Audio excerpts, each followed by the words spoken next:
Hello students, कैसे हो सब लोग। मैं उम्मीद करता हूँ कि सब लोग अच्छे होंगे और अच्छे से पढ़ाई कर रहे होंगे। जैसे कि बेटा हमने लास्ट क्लास में कुछ अपने डेटिव बॉन्ड ख़त्म किए थे और आपने बेटा डेटिव बॉन्ड के साथ साथ आपने ब्रिज बॉन्ड के बारे में भी बात की थी। हमने जितने भी टाइप्स के ब्रिज बॉन्ड बनते हैं सबके बारे में डिस्कस कर लिया था। उनमें हमने कैलकुलेट कर लिया था कि कौन मोनोमर की फॉर्म में एग्जिस्ट करता है, कौन डाइमर फॉर्म में होता है, कोई पॉलीमर में कौन होता है। और उसमें यह भी देख लिया था कि किस एटम किस मॉलिक्यूल की आपकी हाइब्रिडाइजेशन मोनोमर, डाइमर और पॉलीमेरिक फॉर्म में एग्जिस्ट करती है ना। तो मुझे उम्मीद है कि ये सारी चीजें आपके बेटा क्लियर हो गई होंगी।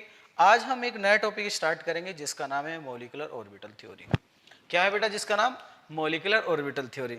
तो मॉलिक्यूलर ऑर्बिटल थ्योरी की बात करें, देखो मॉलिक्यूलर ऑर्बिटल थ्योरी को क्यों पढ़ रहे हैं, क्योंकि पिछले हमने पढ़ा होगा वैलेंस बॉन्ड थ्योरी में पढ़ा था या विस्पर थ्योरी में पढ़ा था कि जब भी कोई शेयरिंग ऑफ इलेक्ट्रॉन होगी और जितने उसके आउटर मोस्ट सेल से इलेक्ट्रॉन की शेयरिंग होंगी उसका वैसे ही बॉन्ड फॉर्म होगा। और उसने बोला था कि अगर किसी का एटॉमिक नंबर इवन होगा तो वो नेचर में डायामैग्नेटिक होगा, अगर वो बेटा ओड होगा तो वो पैरामैग्नेटिक होगा। लेकिन एमओटी इस चीज से सेटिस्फाई नहीं हुआ।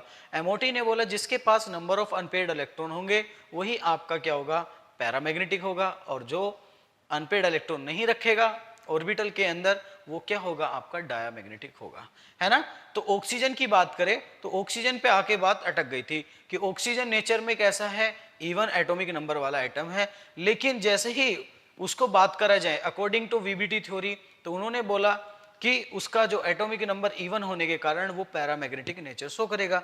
लेकिन एमओटी ने बोला नहीं नहीं, वो पैरामैग्नेटिक शो करेगा। तो फिर उसने उस चीज को एक्सप्लेन किया, बहुत अच्छे से समझाया। हाँ, तो हम जैसे बात करें पहले पॉइंट की एमओटी थ्योरी के अंदर, हाँ क्या बात करें, देखो डिफरेंट डिफरेंट टाइप के जो भी आपके एटॉमिक ऑर्बिटल होंगे तो उनकी डिफरेंट डिफरेंट टाइप की एनर्जी होगी। देखो सपोज करो कार्बन, कार्बन का एटॉमिक नंबर 6 है, ऑक्सीजन का 8 है, तो उसके ऑर्बिटल की एनर्जी अलग होगी। वैसे ही उसने बोला कि मॉलिक्यूलर ऑर्बिटल की भी एनर्जी अलग अलग होगी। जो मॉलिक्यूलर ऑर्बिटल होंगे उनकी भी एनर्जी अलग अलग होगी। किस फॉर्म में होगी वो हम एक एक करके पॉइंट टू पॉइंट लिखेंगे। ये चीजें आपकी एनसीईआरटी में बहुत अच्छे से लिखी हुई है। तो कुछ मॉलिक्यूलर ऑर्बिटल थ्योरी के इंपॉर्टेंट पॉइंट्स हैं, पहले उनको लिख लीजिए। फिर हम एनर्जी ऑर्बिटल की बात करेंगे, कैसे कैसे वो स्प्लिट करता है और कैसे कैसे वो एनर्जी लेवल को डिफरेंशिएट करेगा कि किसकी एनर्जी हाई होगी, किसकी एनर्जी लो होगी, किसका कॉन्फ़िगरेशन ज्यादा स्टेबल होगा, किसका लेस स्टेबल होगा। अगर तो मॉलिक्यूलर ऑर्बिटल ने बोला तो मॉलिक्यूलर ऑर्बिटल के पास दो तरीके के इसने ऑर्बिटल जनरेट किए, एक बॉन्डिंग एक नॉन बॉन्डिंग। उसने बोला कि जो नॉन बॉन्डिंग में इलेक्ट्रॉन पहुंचेंगे, सॉरी एंड मॉलिक्यूलर बॉन्डिंग में जो इलेक्ट्रॉन पहुंचेंगे वो आपके क्या होंगे बेटा, हाँ लोअर एनर्जी में होंगे, और आपके जो एंटी बॉन्डिंग में होंगे वो हायर एनर्जी में होंगे। तो आपको स्टेबिलिटी की बात करें कि कौन सा ऑर्बिटल ज्यादा स्टेबल होगा, उसकी बात उसने करी थी positive overlapping and negative overlapping के थ्रू, कि जिसकी पॉजिटिव ओवरलैपिंग ज्यादा होगी वो ज्यादा मॉलिक्यूलर बॉन्डिंग ऑर्बिटल बनाएगा, जिसकी पॉजिटिव ओवरलैपिंग वीक होगी मतलब निगेटिव ओवरलैपिंग शो करेगा, उसकी जो एनर्जी है हाई होगी लेकिन स्टेबिलिटी कम होगी। बात करते हैं तो कुछ इंपॉर्टेंट पॉइंट है, पहले हेडिंग डालिए मॉलिक्यूलर ऑर्बिटल थ्योरी।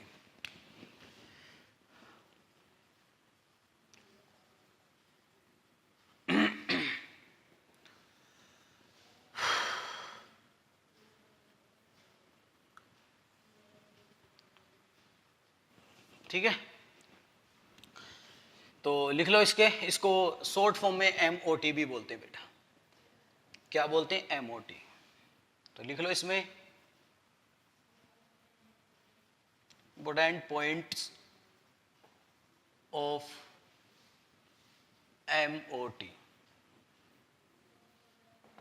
पहला पॉइंट तो आपके एनसीईआरटी में गिवन है, आप उससे भी लिख सकते हो, पढ़ सकते हो बेटा।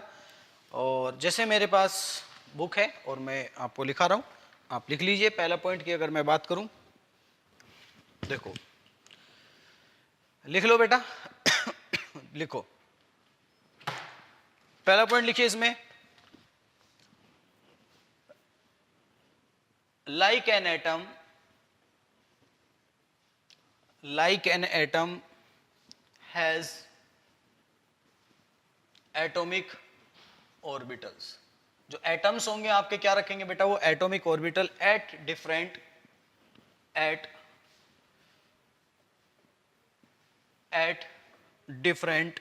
Energy level.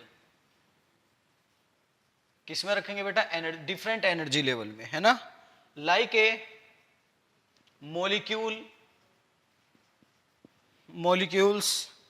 also has molecular molecular orbitals at different energy level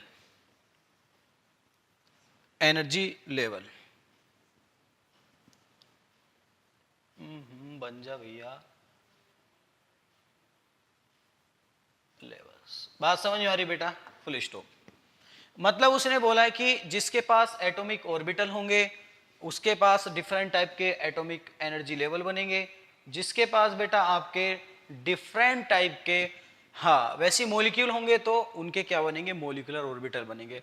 मतलब एटम के अंदर एटॉमिक ऑर्बिटल बनेंगे, मॉलिक्यूल के अंदर मॉलिक्यूलर ऑर्बिटल बनेंगे। क्या ये मेरी बात समझ में आ रही है? अगर आ रही है लिख लीजिए बेटा। अगला पॉइंट देखो, जैसे बात करता हूं, एटम लिया मैंने एस, हाइड्रोजन एटम लिया, उसके अंदर कौन सा ऑर्बिटल होगा, एस। तो एस एस ऑर्बिटल मिलकर क्या बनाते हैं, एक क्या बना लेते बेटा, मॉलिक्यूल बना लेते। देखो जैसे मेरे पास मॉलिक्यूल, मैंने पूछा हाइड्रोजन, तो H2 एक मॉलिक्यूल हो गया। देखो हाइड्रोजन क्या, एक सिंगल एक एटम है, और इनको मैं डायमराइज करा दूं, क्या बन जाएगा, H2, इसको बोलेंगे मॉलिक्यूल। ठीक है बेटा, H2 यहां पर एक मॉलिक्यूल है, H क्या एक सिंगल एटम है। बात समझ में आ रही है? अब यहां से हाइड्रोजन मॉलिक्यूल की बात करें तो दोनों के पास क्या होगा, एक हाइड्रोजन इस तरीके से होगा, एक हाइड्रोजन इस तरीके से होगा। एक सिंगल इलेक्ट्रॉन इसके पास होगा 1s1, वैसे इसके पास भी होगा, तो इसका भी एक ऑर्बिटल इधर होगा और इसका भी एक होगा। इसमें भी एक इलेक्ट्रॉन होगा, इसके ऑर्बिटल में भी एक इलेक्ट्रॉन होगा। अगर इन दोनों का डाइमराइजेशन करा दें, पेयरिंग करा दें या ओवरलैपिंग करा दें, तो क्या बन जाएगा, एक H2 मॉलिक्यूल बनेगा। कैसे बनेगा, हम आगे एनर्जी लेवल में बात करेंगे, तब इनके मॉलिक्यूलर ऑर्बिटल डायग्राम बनाएंगे, तब हम एक एक करके देखेंगे कि कैसे जनरेट करते हैं। दूसरा पॉइंट, दूसरे पॉइंट में लिख सकते हो, molecular orbital, molecular orbitals are formed by, molecular orbital कैसे फॉर्म होंगे बेटा, आप लिख सकते हो by the combination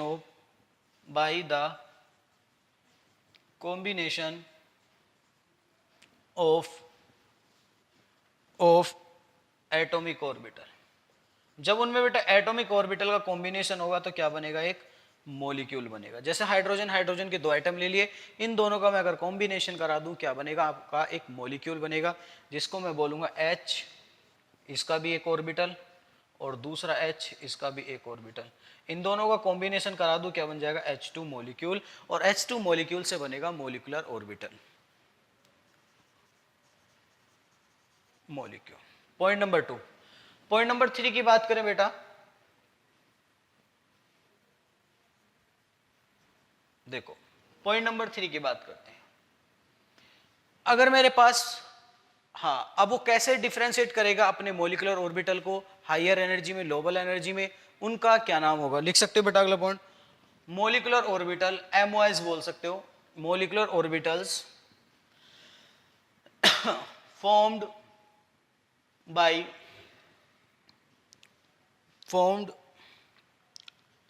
ऐसे लिखो, formed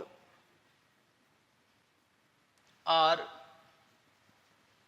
categorized by, दो फॉर्म में बेटा उसको कैटेगराइज करेंगे, लिख सकते हैं। नंबर एक उसमें ए बोल दो बेटा, एक को बोलेंगे हम क्या बोल सकते हैं बेटा, bonding, B bonding molecular orbital, जिसको बेटा हम क्या बोलते हैं, BMOS, बॉन्डिंग मॉलिक्यूलर ऑर्बिटल्स। दूसरा क्या बोलेंगे, बी एंटी बॉन्डिंग मॉलिक्यूलर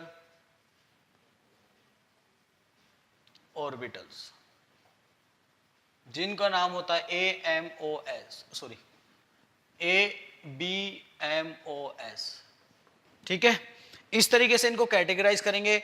अब इनकी अगर मैं बात करूं इनको कैसे कैटेगराइज करते हैं, देखो जो आपके मोलिकुलर ऑर्बिटल होंगे BMOS, जो आपके BMOS होंगे वो लोअर एनर्जी में होंगे बेटा, लोअर एनर्जी मोलिकुलर ऑर्बिटल।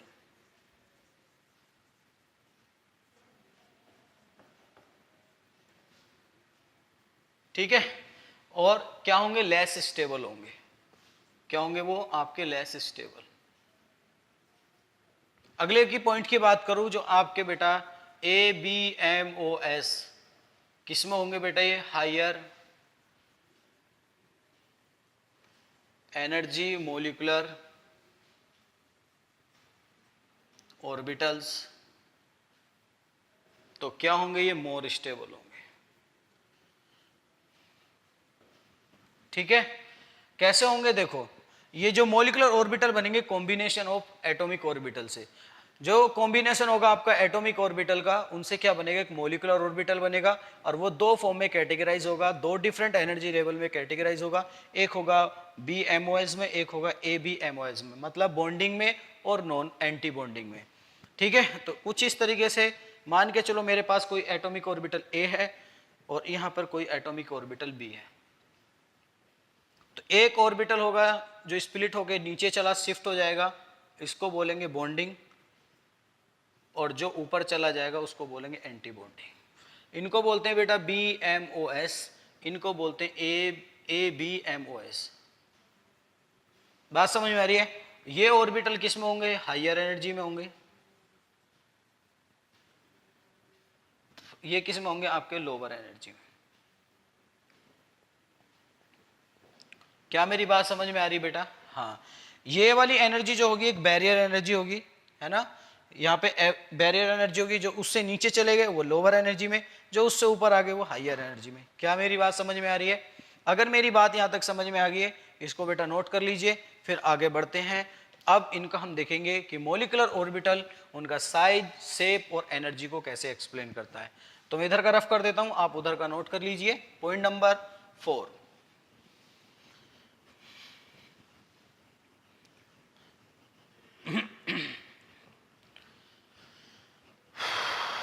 देखो बेटा, अगर मैं इनकी बात करूं तो लिखो the size, point number 4,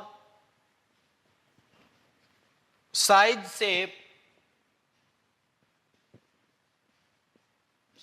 shape and energy of molecular orbitals formed are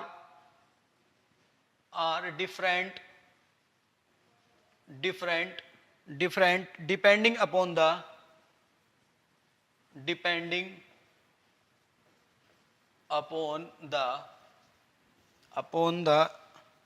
atomic different के बाद क्या लिखा, depending upon the type atomic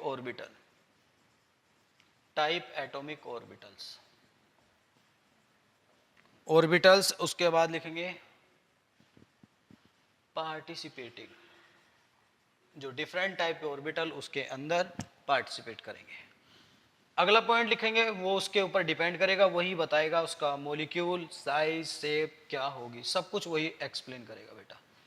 देखो उसके बाद अगला पॉइंट लिखेंगे बेटा, इसमें पॉइंट नंबर 5 लिखेंगे द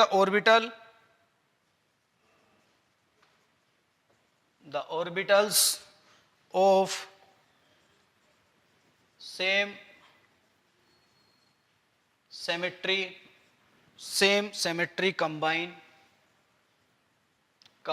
to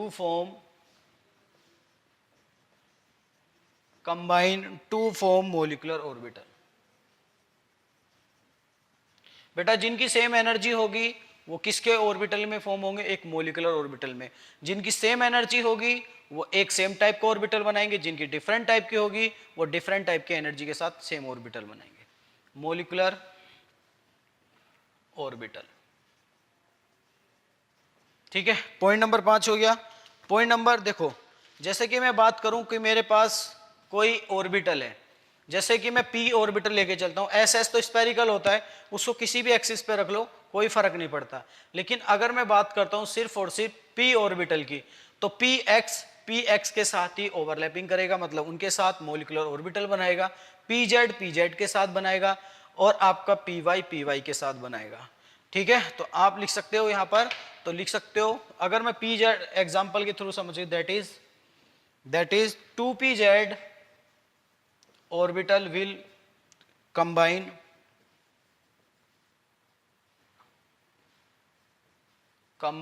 उसके बाद लिख सकते हो विद 2pz, क्या लिख सकते हो बेटा, 2pz ऑर्बिटल्स, मतलब 2pz ऑर्बिटल जो कंबाइन होगा और सिर्फ 2pz ऑर्बिटल के साथ।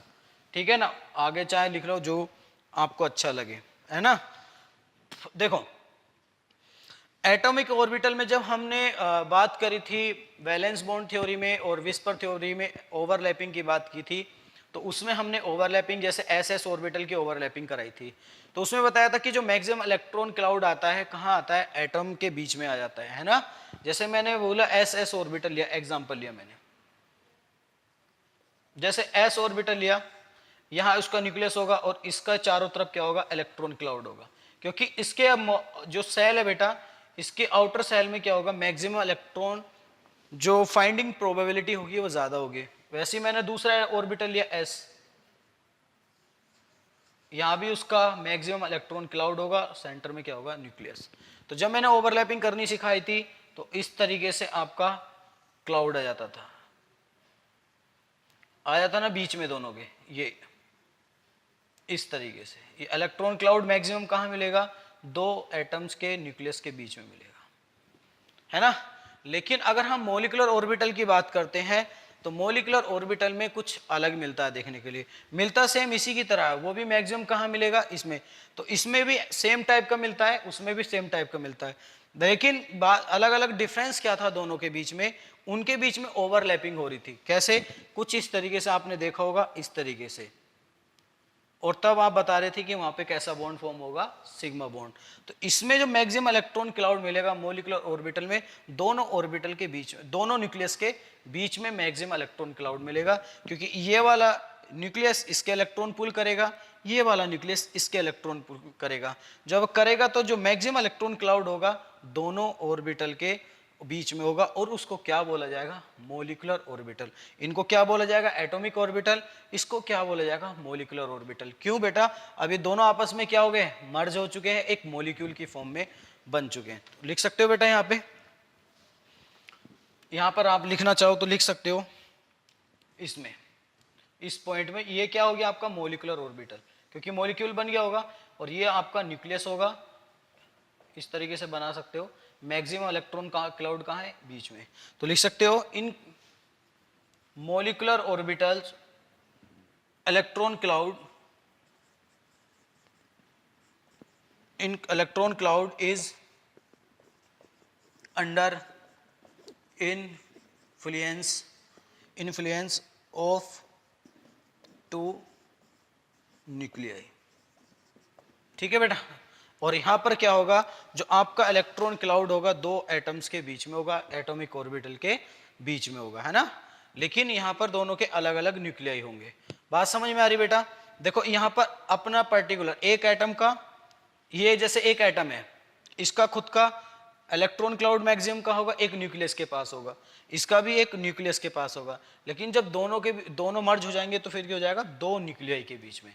क्या मेरी बात समझ में आ रही है। अगर इसमें बात करेंगे, इस न्यूक्लियस का, एक न्यूक्लियस का मैक्सिमम इलेक्ट्रॉन क्लाउड कहाँ होगा, उसके इस सरफेस पे, जो ये वाली सेल इस पे होगा। वैसे ही इसमें बोल सकते हैं, इस वाले पॉइंट के लिए बात करें, the in case of atomic orbital the electron cloud is under influence of one nuclei। एक न्यूक्लियाई के पास मैक्सिमम क्या होगा, आपका इलेक्ट्रॉन क्लाउड होगा। वैसे ही इसका भी मैक्सिमम इलेक्ट्रॉन क्लाउड होगा। और दोनों एटॉमिक ऑर्बिटल जब मर्ज हो जाएंगे तो क्या बनाएंगे, एक मोलिकुलर ऑर्बिटल बनाएंगे। मोलिकुलर ऑर्बिटल का जो मैक्सिमम इलेक्ट्रॉन क्लाउड होगा वो दो न्यूक्लियाई के बीच में होगा। क्या मेरी बात समझ में आ रही है? अगर ये मेरी बात समझ में आ रही तो बेटा इसको नोट कर लो।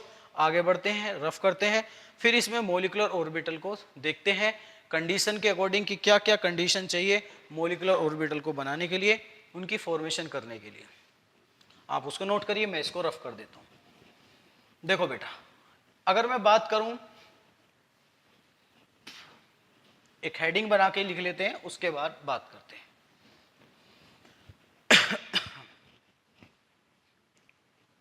देखो,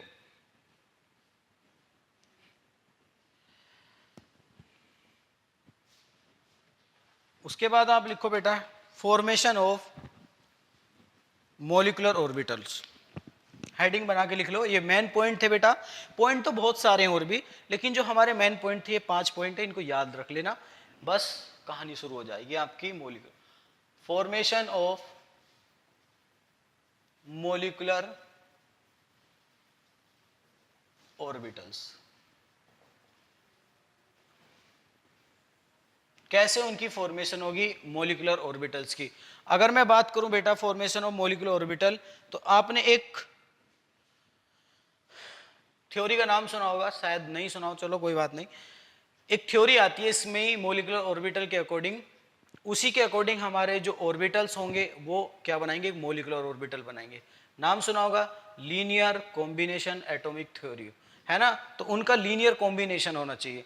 अगर वो उनका सेम टाइप से कॉम्बिनेशन होगा तो उनसे सेम टाइप के मोलिकुलर ऑर्बिटल बनेंगे। अगर उनका डिफरेंट टाइप से ओवरलैपिंग होगा तो उनके बीच में डिफरेंट टाइप के ऑर्बिटल्स बनेंगे। तो जो सेम टाइप से लीनियर कॉम्बिनेशन कराएंगे तो उनका क्या होगा बेटा, मोलिकुलर ऑर्बिटल बनेगा, जिनको हम बॉन्डिंग ऑर्बिटल बोलेंगे। और जिनका बेटा डिफरेंट टाइप से बनेगा उनको बोलेंगे एंटी बॉन्डिंग मोलिकुलर ऑर्बिटल, है ना। तो इसमें एक फैक्टर जनरेट होता है linear combination of atomic theory में। एक आपका फैक्टर जनरेट होता है कि इलेक्ट्रॉन डेंसिटी। तो यहां पर जहां पर भी आपकी मैक्सिमम इलेक्ट्रॉन डेंसिटी मिलेगी, मैक्सिमम इलेक्ट्रॉन डेंसिटी मिलेगी, उस ऑर्बिटल की जो एनर्जी होगी वो लोअर होगी, और जिसकी आपकी डिफरेंट मिलेगी, मतलब कम इलेक्ट्रॉन डेंसिटी मिलेगी, उसकी बोल सकते हैं क्या बेटा, उसको क्या बोल सकते हैं यहां पर, एंटी बॉन्डिंग ऑर्बिटल की फॉर्मेशन होगी। ठीक है, वो डिपेंड करेगा उसके एम्पलीट्यूड पे। और हमने एम्पलीट्यूड की बात करी थी श्रोडिंगर वेव इक्वेशन में, याद आ रहा है किस में बात करी थी एम्पलीट्यूड की, श्रोडिंगर वेव इक्वेशन में। तो उसमें मैंने बताया था कि इलेक्ट्रॉन कैसे फ्लो करता है, एक वेव पार्टिकल की तरह काम करता है ना। तो उसके कुछ पॉइंट हैं फॉर्मेशन ऑफ मोलिकुलर ऑर्बिटल के, तो आप लिख सकते हो बेटा, इसमें मैं आपको लिखवा देता हूं, आप लिख लीजिए। ठीक है, तो जैसे बुक में आपका लिखा हुआ है, number 1 linear combination, linear combination atomic, linear combination of atomic orbital, उसको बोलते हैं LCAO। इस थ्योरी का नाम क्या बोलते हैं बेटा, LCAO मेथड। इस मेथड ने क्या बोला था कि based on wave mechanical model, based on wave mechanical model. ये कहां देखने को मिला था बेटा आपको, श्रोडिंगर वेव इक्वेशन में। उसने बताया था ना कि वेव नेचर कैसा होगा, अगर वो इस तरीके से जाएगा। एक दो तरीके से वेव नेचर बताया था, एक बताया था डिस्ट्रक्टिव, एक बताया था कंस्ट्रक्टिव। तो डिस्ट्रक्टिव का मतलब होता है सेम टाइप का एक साथ फ्लो में जाना, और आपका क्या होता है, एक होता है डिस्ट्रक्टिव अपोजिट जाना, मतलब एक दूसरे के वेव अपोजिट जाना।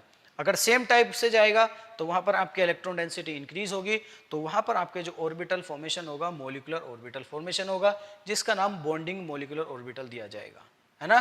तो इसमें सेम टाइप के अगर हम लिए, देखो तो इलेक्ट्रॉन कैसे काम करता है, एक वेव नेचर की तरह काम करता है, पढ़ा है बेटा आपने।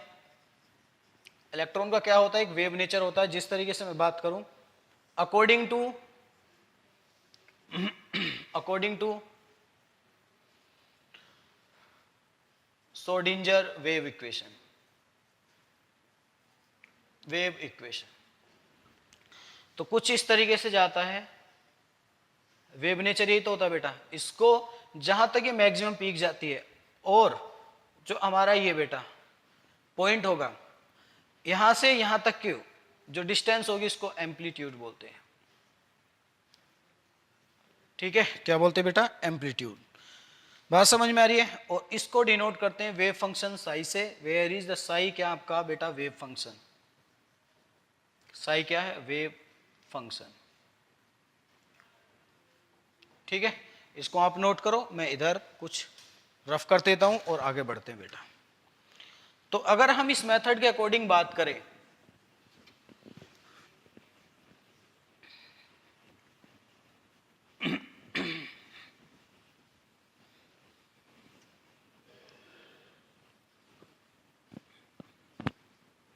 देखो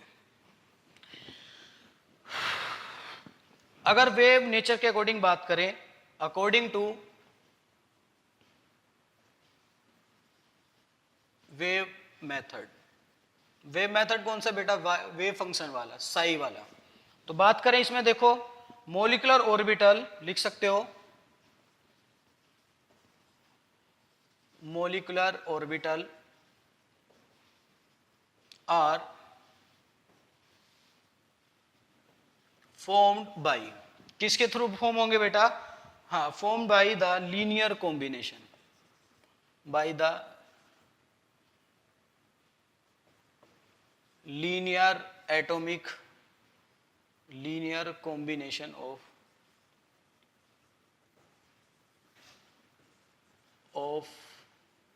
atomic orbitals।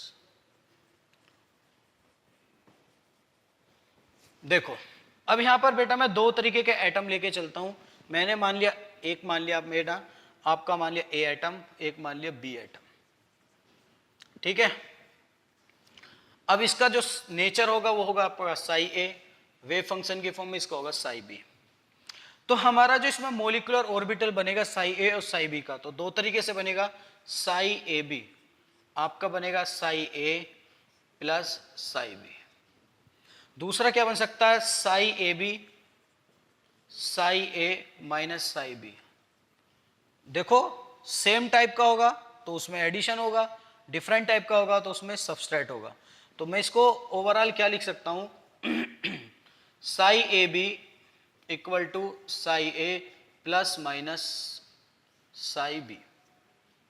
इक्वल क्या होता है बेटा? उनमें कॉम्बिनेशन होता है ना। अब इसमें बात करते हैं कि जो psi A plus psi B है, wave function of A atom, wave function of B atom, और इससे क्या बनेगा? ए बी को क्या बोलेंगे? Molecular orbital. ठीक है ना, लीनियर कॉम्बिनेशन के थ्रू कौन सा ऑर्बिटल बनेगा? Molecular orbital. इसको क्या बोलेंगे बेटा? Molecular orbital. और इनको क्या बोलेंगे? एटॉमिक ऑर्बिटल्स, है ना। तो इसमें अगर आपका जो पॉजिटिव वाला होगा psi A B plus psi B, इसकी फॉर्मेशन से क्या बनेगा आपका? क्या बनेगा बेटा? बॉन्डिंग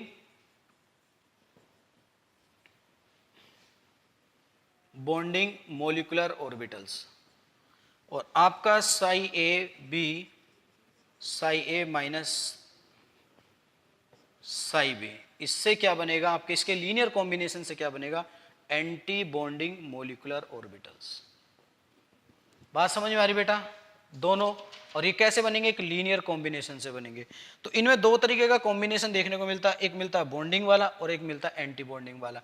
तो बॉन्डिंग वाला मोलिकुलर ऑर्बिटल जो आपका कॉम्बिनेशन बनेगा, लीनियर कॉम्बिनेशन, उसको बोलते हैं बेटा पॉजिटिव ओवरलैप। क्या बोलते हैं?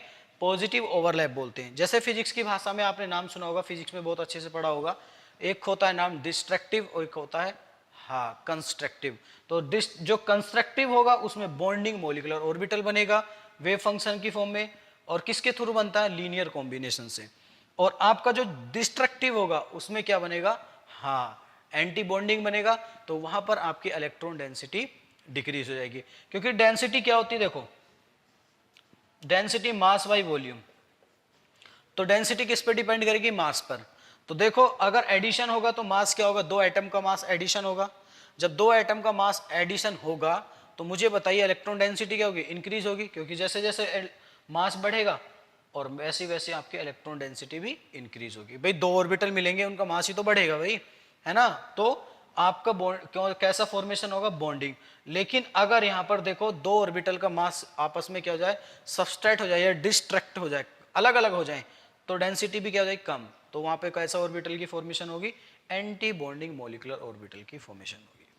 ठीक है, अब हम बात करते हैं पॉजिटिव। इसमें दो ओवरलैप आपको देखने को मिलेंगी, एक मिलेगी बेटा पॉजिटिव ओवरलैप, एक मिलेगी आपको निगेटिव ओवरलैप।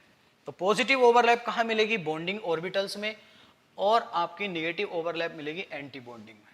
अब इनको देख लेते हैं फिर आगे बढ़ते हैं।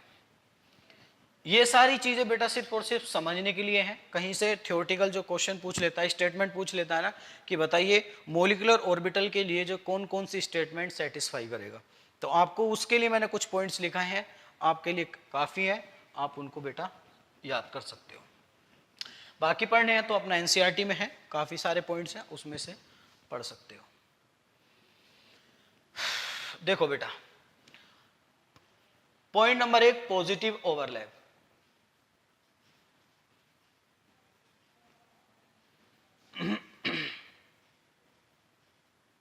अब इसमें पॉजिटिव ओवरलैप क्या होती है?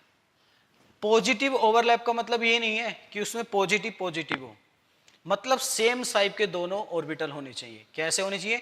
सेम टाइप के दोनों ऑर्बिटल होने चाहिए, तभी उसके अंदर आपकी पॉजिटिव ओवरलैपिंग होगी। अगर उसमें सेम टाइप के ऑर्बिटल नहीं है तो कभी भी उसमें पॉजिटिव ओवरलैप नहीं होगी, उसका क्या नाम दिया जाएगा? हाँ, नेगेटिव ओवरलैप। तो देखो पॉजिटिव ओवरलैप के लिए कौन सा ऑर्बिटल यूज करते हैं? Psi A B equal to psi A plus psi B, और इसको बोलते हैं बेटा कंस्ट्रक्टिव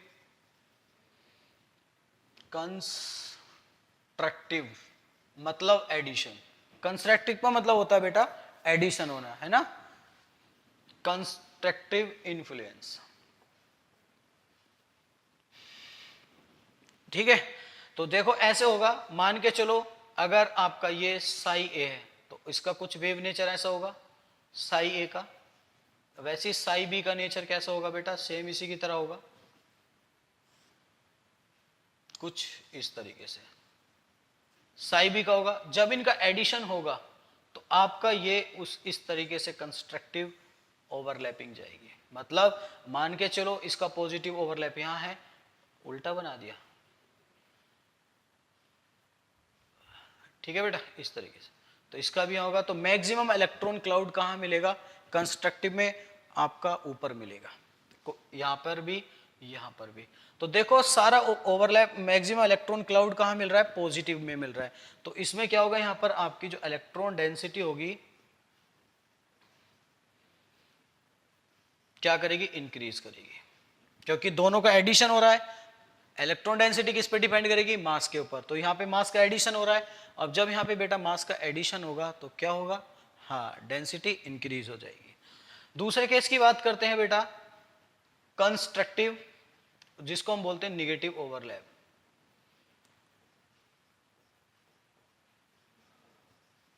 निगेटिव ओवरलैप। अब यहां पे बात करते हैं निगेटिव ओवरलैप की। तो निगेटिव ओवरलैप में क्या लेना पड़ेगा? Psi A B equal to, हाँ यहां पर एक चीज और लिख सकते हो, यहां पर जो ऑर्बिटल की फॉर्मेशन होगी कौन सी होगी? मॉलिक्यूलर ऑर्बिटल्स की, जिनको हम बोलते हैं बॉन्डिंग मॉलिक्यूलर ऑर्बिटल्स। ठीक है, तो इसमें क्या होगा? साई ए होगा माइनस साई बी होगा। जब साई ए साई बी होगा तो कुछ इस तरीके से आपका इसमें जो इन्फ्लुएंस जाएगा वो कुछ इस तरीके से जाएगा, एक पॉजिटिव होगा एक नेगेटिव होगा। देखो अगर ये पॉजिटिव होगा तो दूसरा वाला क्या होगा? इसका अपोजिट होगा, इस तरीके से। ठीक है, यहां इसका पॉजिटिव यहां होगा, इसका यहां नेगेटिव होगा, यहां इसका पॉजिटिव होगा। तो इन ऐसी ओवरलैपिंग को क्या बोलते हैं बेटा? डिस्ट्रैक्टिव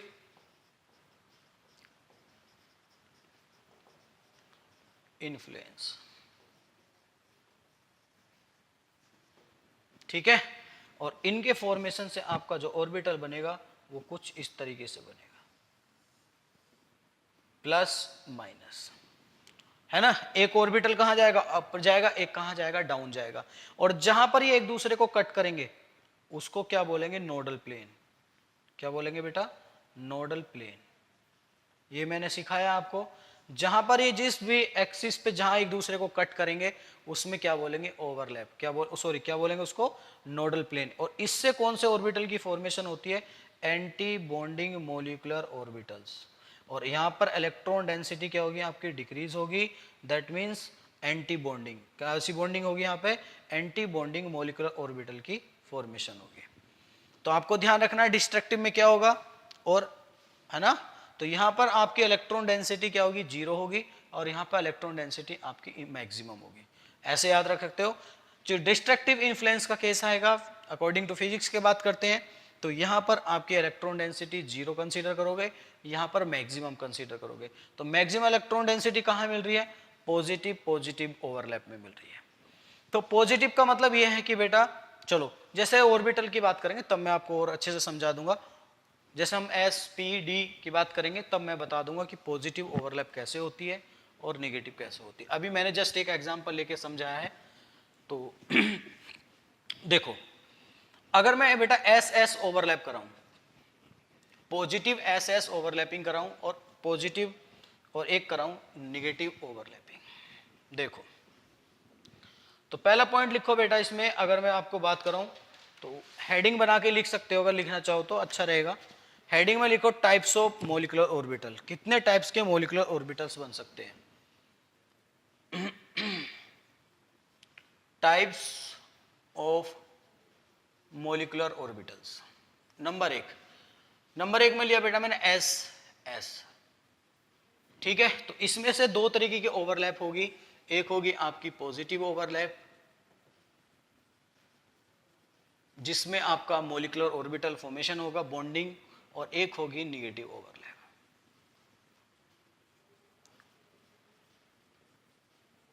तो पहले केस की बात करते हैं पॉजिटिव वाले की। तो देखो मुझे सेम टाइप का यहां पॉजिटिव होगा और यहां पर इसका मैक्सिमम इलेक्ट्रॉन क्लाउड होगा, है ना बेटा। वैसे यहां भी दूसरा ऑर्बिटल होगा और यहां पर भी उसका मैक्सिमम इलेक्ट्रॉन क्लाउड। जब इनके बीच में बेटा पॉजिटिव ओवरलैप होगी, है ना, इनका मैक्सिमम इलेक्ट्रॉन क्लाउड कहां होगा, यहां पर लिख सकते हो आप मैक्सिमम इलेक्ट्रॉन क्लाउड, ठीक है। जब इनका बेटा ओवरलैप होगा तो आपको कुछ इस तरीके से देखने को मिलेगा, दो न्यूक्लियस के बीच में, बताया था ना अभी। और कहां मिलेगा आपको, इनके बीच में, यहां पे लिख सकते हो मैक्सिमम इलेक्ट्रॉन क्लाउड जब आपका पॉजिटिव ओवरलैप होगा। अगर इसी का निगेटिव ओवरलैप करा दें, इसी का, देखो पॉजिटिव ओवरलैप का मतलब है यहां पे मैक्सिमम इलेक्ट्रॉन क्लाउड होगा और सारे प्रोटॉन भी घूम रहे होंगे। तो इसके भी ऐसे ही सेम केस लेके चलेंगे, सारा पॉजिटिव चार्ज सेंटर में कौन होगा, न्यूक्लियस होगा, न्यूक्लियस के पास सारे क्या होंगे, प्रोटॉन होंगे, है ना। अगर मैं निगेटिव ओवरलैप कराऊंगा तो बेटा उसमें मुझे निगेटिव लेके चलना पड़ेगा, इसका इलेक्ट्रॉन क्लाउड पॉजिटिव लेके चलूंगा कि यहाँ पे इसके सारे प्रोटॉन्स होंगे ये, और इस वाले में क्या करूंगा, प्लस इसमें इलेक्ट्रॉन लेके चलूंगा। क्या लेके चलूंगा बेटा, इलेक्ट्रॉन। तो यहां पर देखो इलेक्ट्रॉन के पास कैसा चार्ज होगा, नेगेटिव, प्रोटॉन के पास कैसा चार्ज होगा, पॉजिटिव। तो जब दोनों के बीच में ओवरलैप होगा कैसा होगा, डिस्ट्रैक्टिव ओवरलैप।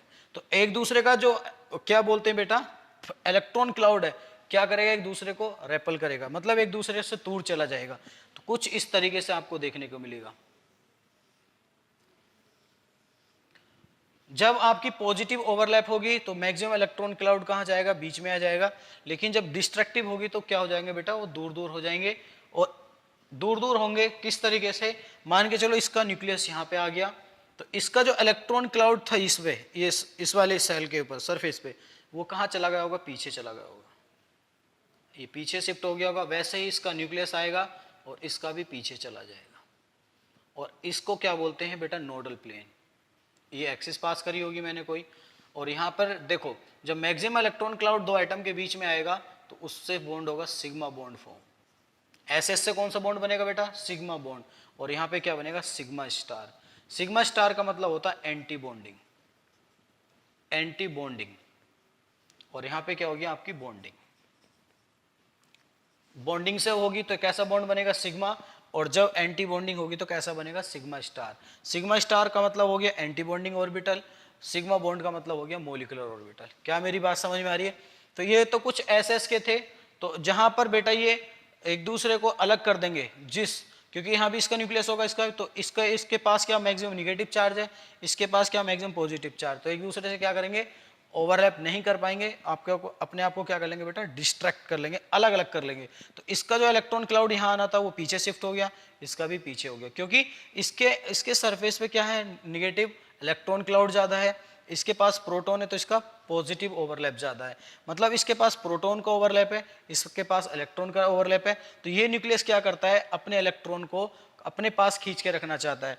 तो जैसे ये पास आने की कोशिश करता है तो इनका न्यूक्लियस के बीच में क्या होना स्टार्ट हो जाता है, रिपल्सन होना स्टार्ट हो जाता है। पहुंचने की कोशिश करता है इलेक्ट्रॉन क्लाउड के पास, लेकिन नहीं पहुंच पाता न्यूक्लियस होने के कारण, क्योंकि न्यूक्लियस पास में आ गया और आपका पीछे चला गया, इलेक्ट्रॉन क्लाउड कहाँ चला गया, पीछे शिफ्ट हो गया। तो जब भी ऐसा केस बनेगा वो एंटी बॉन्डिंग का होगा, जब वो एक दूसरे के अंदर ओवरलैप कर जाएंगे तो वो उसको बोलेंगे पॉजिटिव ओवरलैप। देखो पॉजिटिव का मतलब सिंपल ये है कि पॉजिटिव का मतलब ये नहीं कि पॉजिटिव साइन होना चाहिए, पॉजिटिव का मतलब ये है कि उनके साइन जो सेम होने चाहिए, या तो दोनों के दोनों पॉजिटिव हो या फिर दोनों के दोनों निगेटिव हो। तो जैसे यहाँ पे मैंने दोनों के पॉजिटिव इलेक्ट्रॉन क्लाउड लिया होगा, तो यहाँ पे मैं इसका इलेक्ट्रॉन निगेटिव ले लूँ, नेगेटिव इलेक्ट्रॉन क्लाउड ले लूँ, तो इसका मतलब भी पॉजिटिव ओवरलैप है। एक यहाँ पे पॉजिटिव लूँ, एक यहाँ पे निगेटिव लूँ, तब आपका निगेटिव ओवरलैप जनरेट होगा। ऐसा नहीं कि पॉजिटिव ओवरलैप पॉजिटिव होगा साइन तभी होगा, वहां पर दोनों निगेटिव साइन भी हो सकते हैं। तो दोनों अगर निगेटिव साइन है तब भी वहां पे पॉजिटिव ओवरलैप होगा। ध्यान रखना बेटा इस बात का, अपने दिमाग में अच्छे से ध्यान रखना। साइन दोनों सेम होने चाहिए, तो दोनों निगेटिव होने चाहिए, फिर दोनों पॉजिटिव। अब हम बात करते हैं बेटा, ये रफ करता हूं, उसके बाद हम पी ऑर्बिटल की बात करते हैं कि पी ऑर्बिटल के अंदर कैसा होता है। ठीक है, ये एस देख लिया, एस के बाद क्या देखेंगे, पी।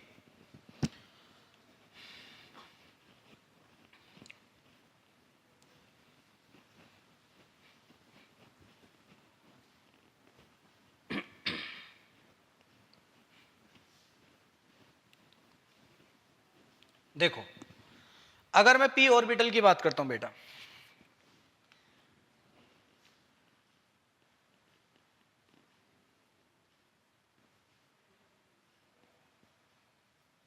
पी ऑर्बिटल कौन कौन से होते हैं हमारे, पी एक्स, पी वाई और पी जेड।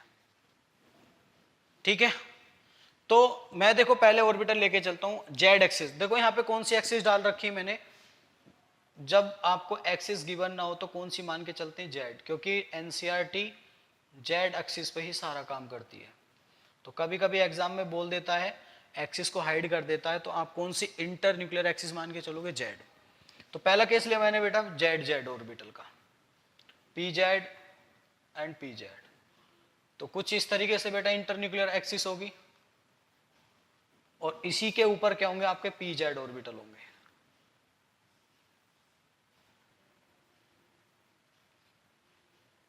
थोड़ा और बड़ा बना लो, चलो देखो, ठीक है बेटा। अब यहां से दो तरह की ओवरलैप हो सकती है, एक हो सकती है पॉजिटिव और एक हो सकती है निगेटिव। या तो मैं यहां पे दोनों के पॉजिटिव साइन ले लूं या फिर दोनों के निगेटिव साइन ले लूं। तो यहां पे अगर मैं पॉजिटिव लूंगा तो यहां भी निगेटिव होगा, यहां भी निगेटिव होगा। अगर मैं यहां दोनों के निगेटिव ले लूं तो यहां पॉजिटिव होगा, यहां पॉजिटिव होगा। इन दोनों ओवरलैप को क्या बोलते हैं बेटा, पॉजिटिव ओवरलैप। मतलब साइन दोनों के सेम होने चाहिए तभी उसके अंदर पॉजिटिव ओवरलैप होगी।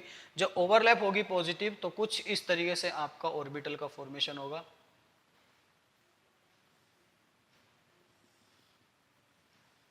और आपका यहाँ न्यूक्लियस होगा, ये न्यूक्लियस होगा, और इनके बीच में क्या होगा, मैक्सिमम इलेक्ट्रॉन क्लाउड होगा। आप यहां से बता सकते हो कौन से बॉन्ड की फॉर्मेशन होगी, सिग्मा बॉन्ड की फॉर्मेशन होगी। ठीक है, अगर सपोज करो, अगर मैं बेटा इसको बोलेंगे पॉजिटिव ओवरलैप, अगर मैं यहां पे दोनों अलग अलग टाइप के कर दूं, यहां पर निगेटिव ले लूं, यहां पॉजिटिव, इंटर न्यूक्लियर एक्सिस कौन सी है, जेड ही है, पी जेड है ये भी, और आपका ये वाला भी पी जेड है। ये आपका निगेटिव साइन ले लिया और यहाँ भी आपका यहाँ पे मैंने पॉजिटिव साइन ले लिया। तो इस केस में जो ओवरलैपिंग होगी आपकी कौन सी होगी बेटा, बोलो, हाँ, डिस्ट्रक्टिव ओवरलैप होगी, जिसको हम बोलेंगे निगेटिव ओवरलैप। क्योंकि साइन क्या है, दोनों ऑर्बिटल के डिफरेंट है। इसका साइन यहाँ पॉजिटिव है, इसका यहाँ इसका निगेटिव है, इधर पॉजिटिव है। तो आपके ये कुछ अलग टाइप से शिफ्ट हो जाएंगे। कैसे शिफ्ट हो जाएंगे, एक एंटी बॉन्डिंग ऑर्बिटल की फॉर्म में शिफ्ट होंगे। और एंटी बॉन्डिंग ऑर्बिटल में कैसे शिफ्ट होंगे आप देख सकते हो बड़े आसानी से, हाँ, दूर चले जाएंगे एक दूसरे से। तो कुछ इस तरीके से ये शिफ्ट हो जाएंगे, क्योंकि सिग्मा बॉन्ड बन रही है, यहाँ पॉजिटिव होगा, इनका न्यूक्लियस होगा और आपका इलेक्ट्रॉन क्लाउड यहाँ चला जाएगा। और इसको बोलेंगे बेटा, यहाँ से इंटर एक नोडल प्लेन पास करेंगे, यहाँ पर कौन है, इंटर न्यूक्लियर एक्सिस। तो inter nuclear axis nodal plane के हमेशा क्या होती है, परपेंडिकुलर होती है। तो यहाँ पर आपका क्या होगा बेटा, नोडल प्लेन। कभी कभी पूछ लेता है कि बताइए पी ऑर्बिटल के अंदर कितने नोडल प्लेन होते हैं, एक नोडल प्लेन होता है, ठीक है। वैसी बात करूं बेटा मैं पी एक्स की ले लूं, तो इंटरन्यूक्लियर एक्सिस कौन सी लेके चल रही मैं, जेड एक्सिस, है ना। तो पी एक्स क्या होगा, इसके परपेंडिकुलर होगा। वैसे ही पी भी इसका क्या होगा, परपेंडिकुलर होगा। Positive positive negative negative. इस ओवरलैपिंग को क्या बोलेंगे, पॉजिटिव। सेम साइन है, इसके साथ ये इंटरेक्ट करेगा, ये इसके साथ इंटरेक्ट करेगा। तो कुछ इस तरीके से आपका बनाएगा ये क्या बनाएगा बेटा, ये सेम पी एक्स का और पी वाई का ऐसे ही होगा, पी एक्स और पी वाई का सेम होगा। देखो जब ये पॉजिटिव करेगा, दोनों यहीं पे एक बार देख लेते हैं, और यहाँ पे लिख लेना निगेटिव और यहाँ पे लिख लेना पॉजिटिव। ओवरलैप, निगेटिव का मतलब है यहाँ पे एक बार साइन चेंज कर देंगे, यहाँ पे निगेटिव लेंगे, यहाँ पॉजिटिव, एक को सेम रखेंगे, एक के साइन चेंज कर देंगे, तो निगेटिव ओवरलैप हो जाएगा। तो जैसे ही ओवरलैप होता है तो कुछ इसमें आपका जो फॉर्मेशन होता है वो, इसका इलेक्ट्रॉन क्लाउड इसके बीच में आएगा, इनका इसके बीच में आएगा। तो कुछ आपको इस तरीके से देखने को मिलेगा।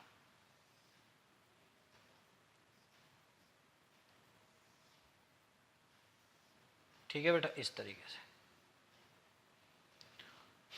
तो यहां पर कौन से बॉन्ड की फॉर्मेशन होगी, आपको दिख रहा होगा, पाई बॉन्ड की। कौन सी होगी बेटा, पाई एक्स बी, बी का मतलब बॉन्डिंग, या पाई वाई बॉन्डिंग। उसको मोलिकुलर ऑर्बिटल के अंदर पाई एक्स और पाई वाई से डिनोट करते हैं, या फिर पी एक्स या पी वाई से डिनोट कर सकते हो, ठीक है। और यहाँ पे ही होगा बॉन्डिंग। अगर ये एंटी बॉन्डिंग बनाएगा तो देखो एंटी बॉन्डिंग में क्या करेगा, निगेटिव ओवरलैप होगी, ये साइन चेंज हो जाएंगे, यहाँ निगेटिव हो जाएगा, यहाँ पॉजिटिव हो जाएगा। तो ये एक दूसरे से क्या करेंगे, न्यूक्लियस से रिपल्सन शो करेंगे और पीछे शिफ्ट हो जाएंगे। यहाँ आपका पॉजिटिव चला जाएगा, निगेटिव चला जाएगा, और ऐसे ही ये इधर शिफ्ट हो जाएगा। ये आपकी इंटरन्यूक्लियर एक्सिस है जेड, और यहाँ पे कौन पास हो जाएगा, नोडल प्लेन पास हो जाएगा, नोडल प्लेन पास हो जाएगा। यहाँ तो पास ही नहीं कर सकते नोडल प्लेन, क्योंकि ओवरलैपिंग होगी। तो यहाँ पर कौन सी बॉन्डिंग होगी, एंटी बॉन्डिंग ऑर्बिटल होगी, और पाई स्टार एक्स बनाएगा, और पाई स्टार क्या बनाएगा बेटा, वाई बनाएगा। और क्या बनाएगा, एंटी बॉन्डिंग मोलिकुलर ऑर्बिटल, जो स्टार से शो करेंगे, ठीक है। तो हमें जो मोलिकुलर ऑर्बिटल डायग्राम बताया है वो पी ऑर्बिटल तक के लिए काफ़ी है, डी और एफ की बात नहीं करते हैं, क्योंकि डी और एफ में कॉम्प्लेक्स फॉर्मेशन स्टार्ट हो जाती है। तो हम कॉम्प्लेक्स फॉर्मेशन में बस एज्यूम कर सकते हैं, बता नहीं सकते। लेकिन मोलिकुलर ऑर्बिटल जो थ्योरी है वो 20 इलेक्ट्रॉन्स के लिए एप्लीकेबल है, कि किसी के पास अगर 20 इलेक्ट्रॉन्स हैं तो उसको मोलिकुलर ऑर्बिटल थ्योरी के थ्रू हम उसको एक्सप्लेन कर सकते हैं कि उसका नेचर कैसा होगा, पैरामैग्नेटिक होगा या डायमैग्नेटिक होगा, उनके बीच में कितने बॉन्ड का फॉर्मेशन होगा, सिंगल बॉन्ड का, डबल बॉन्ड का, ट्रिपल बॉन्ड का। अभी हमने पढ़ा था ना कि sharing of 2 electrons sigma bond, sharing of 4 electrons double bond, sharing of 6 electron, तो उसको बीच में पढ़ा था ट्रिपल बॉन्ड, है ना। लेकिन हम वहाँ पे कंफ्यूज थे कि वो जो चीज़ उसने बताई है ओवरलैपिंग है, क्या वो चीज़ सही है। तो वो मोलिकुलर ऑर्बिटल से सीखेंगे कि एग्जैक्टली कौन सा मॉलिक्यूल डबल बॉन्ड बनाएगा, कौन सा मॉलिक्यूल सिंगल बॉन्ड बनाएगा, और कौन सिंगल बॉन्ड को नहीं बनाएगा। आपने केस पढ़ा होगा, हीलियम He होता है, कभी He2 देखा है, नहीं देखा ना। तो कभी He2 क्यों नहीं बनता, वो मॉलिक्यूलर ऑर्बिटल बताएगा। तो उसमें एक छोटा सा फैक्टर जनरेट होता है बॉन्ड ऑर्डर। तो उसने बोला कि जिसका बॉन्ड ऑर्डर, बॉन्ड ऑर्डर क्या होता है, bonding minus anti bonding orbitals divided by 2। तो जो भी बॉन्डिंग ऑर्बिटल के अंदर इलेक्ट्रॉन्स होंगे माइनस एंटी बॉन्डिंग के अंदर जो इलेक्ट्रॉन्स होंगे, उन दोनों को सबस्ट्रैक्ट करके अगर मैं 2 से डिवाइड करूं, अगर उसका जो बॉन्ड ऑर्डर आएगा वही उन दो एटम के बीच में बॉन्ड फॉर्मेशन होगी। हाँ, अगर उसका बॉन्ड ऑर्डर 0 आ जाए तो, बोलो बेटा, अगर उसका बॉन्ड ऑर्डर जीरो आ जाए तो कैसे निकालोगे? हाँ, अगर उसका बॉन्ड ऑर्डर 0 आ जाएगा तो आप बताओगे उस मॉलिक्यूल के बीच में कोई भी बॉन्ड फॉर्मेशन नहीं होगा। और वो चीज आपको देखने को मिलेगी नोबल गैस कॉन्फ़िगरेशन में, कि नोबल गैस के जो कॉन्फ़िगरेशन के एटम होते हैं, एलिमेंट्स होते हैं, वो कभी भी डाइमर फॉर्म में एग्जिस्ट नहीं करते हैं। तो मॉलिक्यूलर ऑर्बिटल थ्योरी बताएगी वो क्यों नहीं करते हैं, क्योंकि उनका बॉन्ड ऑर्डर 0 आता है, और जिनका बॉन्ड ऑर्डर 0 होगा तो उनके बीच में कोई बॉन्ड फॉर्मेशन नहीं होगी। बात समझ में आ रही है? हाँ, वहीं से बॉन्ड ऑर्डर से हम बॉन्ड लेंथ भी निकालेंगे। एक बॉन्ड ऑर्डर पढ़ा था हमने पीछे रेजोनेटिंग स्ट्रक्चर में, कि रेजोनेटिंग स्ट्रक्चर आ जाए तो बॉन्ड ऑर्डर कैसे निकालते हैं, और एक बॉन्ड ऑर्डर पढ़ेंगे according to molecular orbital theory, कि इसके अंदर हम कैसे निकालते हैं। तो इसके अंदर जो निकालते हैं वो सिर्फ और सिर्फ molecular orbital theory applicable only on 20 electrons, सिर्फ और सिर्फ 20 इलेक्ट्रॉन्स के लिए एप्लीकेबल है, उससे ज़्यादा इलेक्ट्रॉन्स के लिए बॉन्ड ऑर्डर नहीं बता सकती। बात समझ में आ रही है? तो 20 इलेक्ट्रॉन कहाँ मिल सकते हैं? नियोन 2 में। नियोन का एटॉमिक नंबर कितना होता है? 10। और नियोन के बाद Ne2 का अगर मैं होल्ट वाइज कर दूं तो क्या हो जाएगा? Ne2 में टोटल इलेक्ट्रॉन्स कितने हो गए? 20। मतलब एटॉमिक नंबर 1 से और 10 तक जितने भी आएंगे उनका मॉलिक्यूलर ऑर्बिटल डायग्राम बताएगा कि उनके बीच में कौन कौन सा बॉन्ड फॉर्मेशन होगा, सिंगल बॉन्ड होगा या डबल बॉन्ड होगा या ट्रिपल होगा या फिर जीरो होगा तो किसमें होगा? मोनो एटॉमिक की फॉर्म में होगा, कोई बॉन्ड नहीं होगा ना। तो वो सारी चीजें कौन बताएगा? मॉलिक्यूलर ऑर्बिटल डायग्राम बताएगा। ठीक है, मुझे उम्मीद है ये चीज़ें आपको थोड़ी सी यहाँ से क्लियर हो गई होंगी।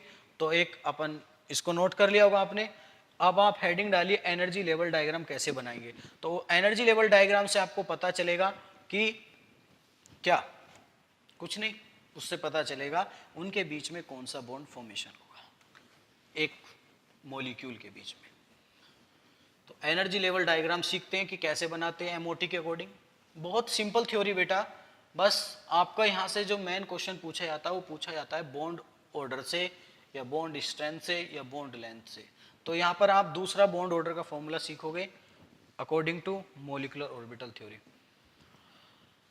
लिख सकते हो बेटा, हेडिंग डाल के लिख सकते हो एनर्जी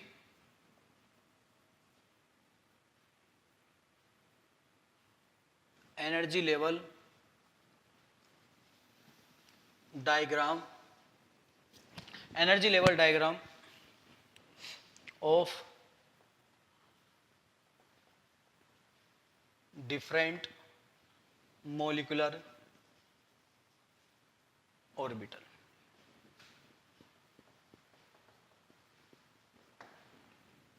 ठीक है ना बेटा, डिफरेंट ऑर्बिटल। जैसे कि मैं बात करूं इट इज एप्लीकेबल, अगला पॉइंट लिख सकते हो, ये हेडिंग होगी एमओटी डायग्राम कहां तक एप्लीकेबल है? It is applicable for Z equal to 10, मतलब उसका एटॉमिक नंबर कितना हो? 10, और टोटल इलेक्ट्रॉन्स कितने होने चाहिए? टोटल इलेक्ट्रॉन्स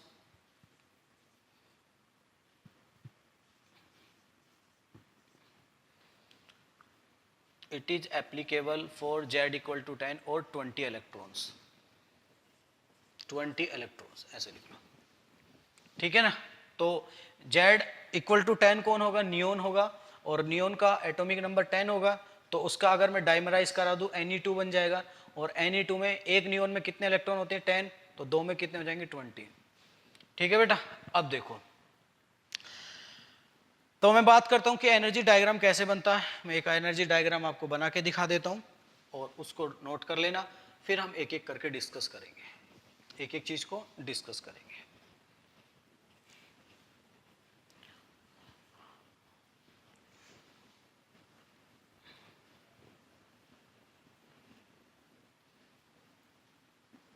देखो, तो सबसे पहले कौन सा ऑर्बिटल आता है?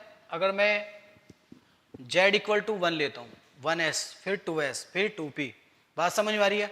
इस तरीके से तो हमारा बेटा देखो पहले कौन सा ऑर्बिटल आएगा, एमओ डायग्राम बना रहे हैं इस तरीके से, इस स्केल पे चलता है आपका एनर्जी।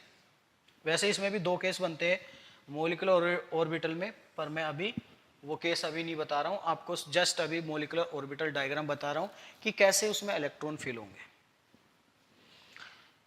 इसको लिखो एनर्जी, इस स्केल पे कौन चलती है? एनर्जी। और इस स्केल पे कौन चलती है? ऑर्बिटल्स।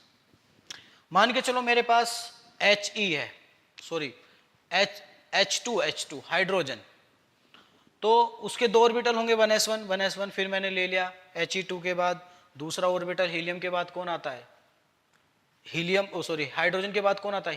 हीलियम 2 ले लिया, फिर लिथियम 2 ले लिया, फिर बेरिलियम 2 ले लिया, फिर आपका बोरॉन 2 ले लिया, फिर C2, फिर N2, फिर O2, फिर F2, फिर नियोन 2। तो पहले कौन आएगा? 1s ऑर्बिटल आएगा। कौन आएगा बेटा? पहले 1s आएगा। 1s आएगा तो दूसरा जो मोली एटम होगा उसका भी ऑर्बिटल यहाँ पे 1s होगा। तो जब इनकी बॉन्डिंग होगी तो बॉन्डिंग कैसे होती है बेटा?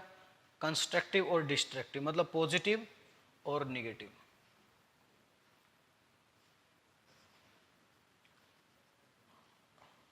ठीक है, तो इसको क्या बोलते हैं बेटा? सिग्मा 1s ऑर्बिटल है, और इसको क्या बोलेंगे? Sigma star 1s।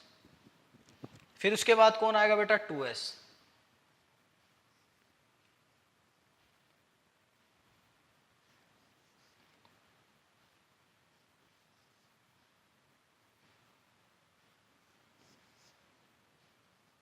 ठीक है, उसके बाद कौन आएगा? सिग्मा 2s, यहाँ होएगा सिग्मा स्टार 2s। इनको बोलते हैं बेटा BMO। जो एनर्जी लेवल से नीचे होते हैं, एनर्जी बैरियर से नीचे होते हैं, उनको BMO बोलते हैं, बॉन्डिंग मोलिकुलर ऑर्बिटल। और जो एनर्जी बैरियर से ऊपर चले जाते हैं उनको एंटी बॉन्डिंग मोलिकुलर ऑर्बिटल बोलेंगे। क्या मेरी बात समझ में आ रही है बेटा? आ रही है, बस छापते चले जाओ। उसके बाद आता है 2p। अब 2p के अंदर 3 ऑर्बिटल होते हैं बेटा। कौन कौन से होते हैं? px, py और pz। वैसे दूसरा जो एटम होगा उसके लिए भी 3 होंगे बेटा, सेम px, py और pz। क्या मेरी बात समझ में आ रही है? यहाँ भी px, py, pz होंगे, यहाँ भी px, py, z होंगे। लेकिन यहाँ पे p ऑर्बिटल में 2 केस बनते हैं। क्या बनते हैं? 2 केस बनते हैं, केस नंबर 1, केस नंबर 2। तो मैं केस नंबर 1 की बात करता हूँ, फिर मैं केस नंबर को पूरा डिटेल में एक्सप्लेन करूंगा। एक बनता है जो आपका बेटा केस नंबर 1 बनता है, वो बनता है 2121। कौन सा बनता है? 2121। केस नंबर 2 जो बनता है यहां पर, वो अब आपका बनता है 1221। तो आप लिख सकते हो केस 1 में क्या लिख सकते हो? ये ट्रिक है बेटा, एक याद कर लेना। 2 केस बनाते हैं इसमें। केस नंबर 1 की बात करें, जो आपका ये बनेगा 2121, जिनका एटॉमिक नंबर लेस देन 7 हो या 7 से इक्वल हो। जिनका एटॉमिक नंबर लेस देन 7 हो या 7 के इक्वल हो, तो उनका जो डायग्राम बनेगा वो कौन सा बनेगा? 212121। अब 2121 का मतलब क्या है? ये p ऑर्बिटल है। कौन है बेटा? ये p ऑर्बिटल। 2121 मतलब ये p ऑर्बिटल है कि दो ऑर्बिटल में कौन सा बॉन्ड मिल रहा है? पाई, और एक में कौन सा मिलता है? z। मतलब 21 का मतलब पहले पाई बॉन्ड आएंगे, फिर कौन आएगा? सिग्मा बॉन्ड, फिर पाई आएगा, फिर सिग्मा बॉन्ड, है ना? तो मैं बात कर रहा हूं यहां पे केस 2 की बात करूं। अगर उसका बेटा 1221 आ जाए तो z इक्वल क्या होगा? हाँ, z इक्वल ग्रेटर देन किससे होगा? 7 से ज्यादा होगा। 7 से कौन कौन ज्यादा हो सकता है? जैसे मैंने बात करी, 7 से ज्यादा कौन हो सकता है? N2, सॉरी N2 का तो खत्म हो गया ना, O2, F2 और Ne2। एटॉमिक नंबर ऑक्सीजन का 8, फ्लोरीन का 9, नियोन का 10। क्योंकि इसमें डाइमर फॉर्म में क्यों लेते हैं? क्योंकि मोलिकुलर, तो मोलिकुलर डायग्राम कहां बनेगा? मॉलिक्यूल के बीच में। तो ये क्या है? सारे के सारे मॉलिक्यूल। इसमें कौन हो सकते हैं बेटा लेस देन में? Hydrogen H2 He2 Be2 lithium 2 carbon 2 boron 2 nitrogen 2। देख लो बेटा, जो ये वाला रूल फॉलो करेंगे, ये 6 1 2 3 4 5 6, ये आपके 6 7 7 एटम किसको फॉलो करते हैं बेटा? 1 2 1 2 1 रूल को फॉलो करते हैं, और 3 एटम 1 2 2 रूल को फॉलो करते हैं। तो 1 2 2 का मतलब क्या है? 2 1 का मतलब है कि 2 ऑर्बिटल सेम होंगे, एक ऑर्बिटल अलग होगा, 2 ऑर्बिटल सेम होंगे, फिर एक ऑर्बिटल होगा। तो 2 ऑर्बिटल सेम कौन से मिलते हैं? पाई एक्स और पाई वाई। और पी जेड कहाँ होगा? हाँ, पी जेड में क्या बनता है? सिर्फ और सिर्फ सिग्मा बॉन्ड बनता है।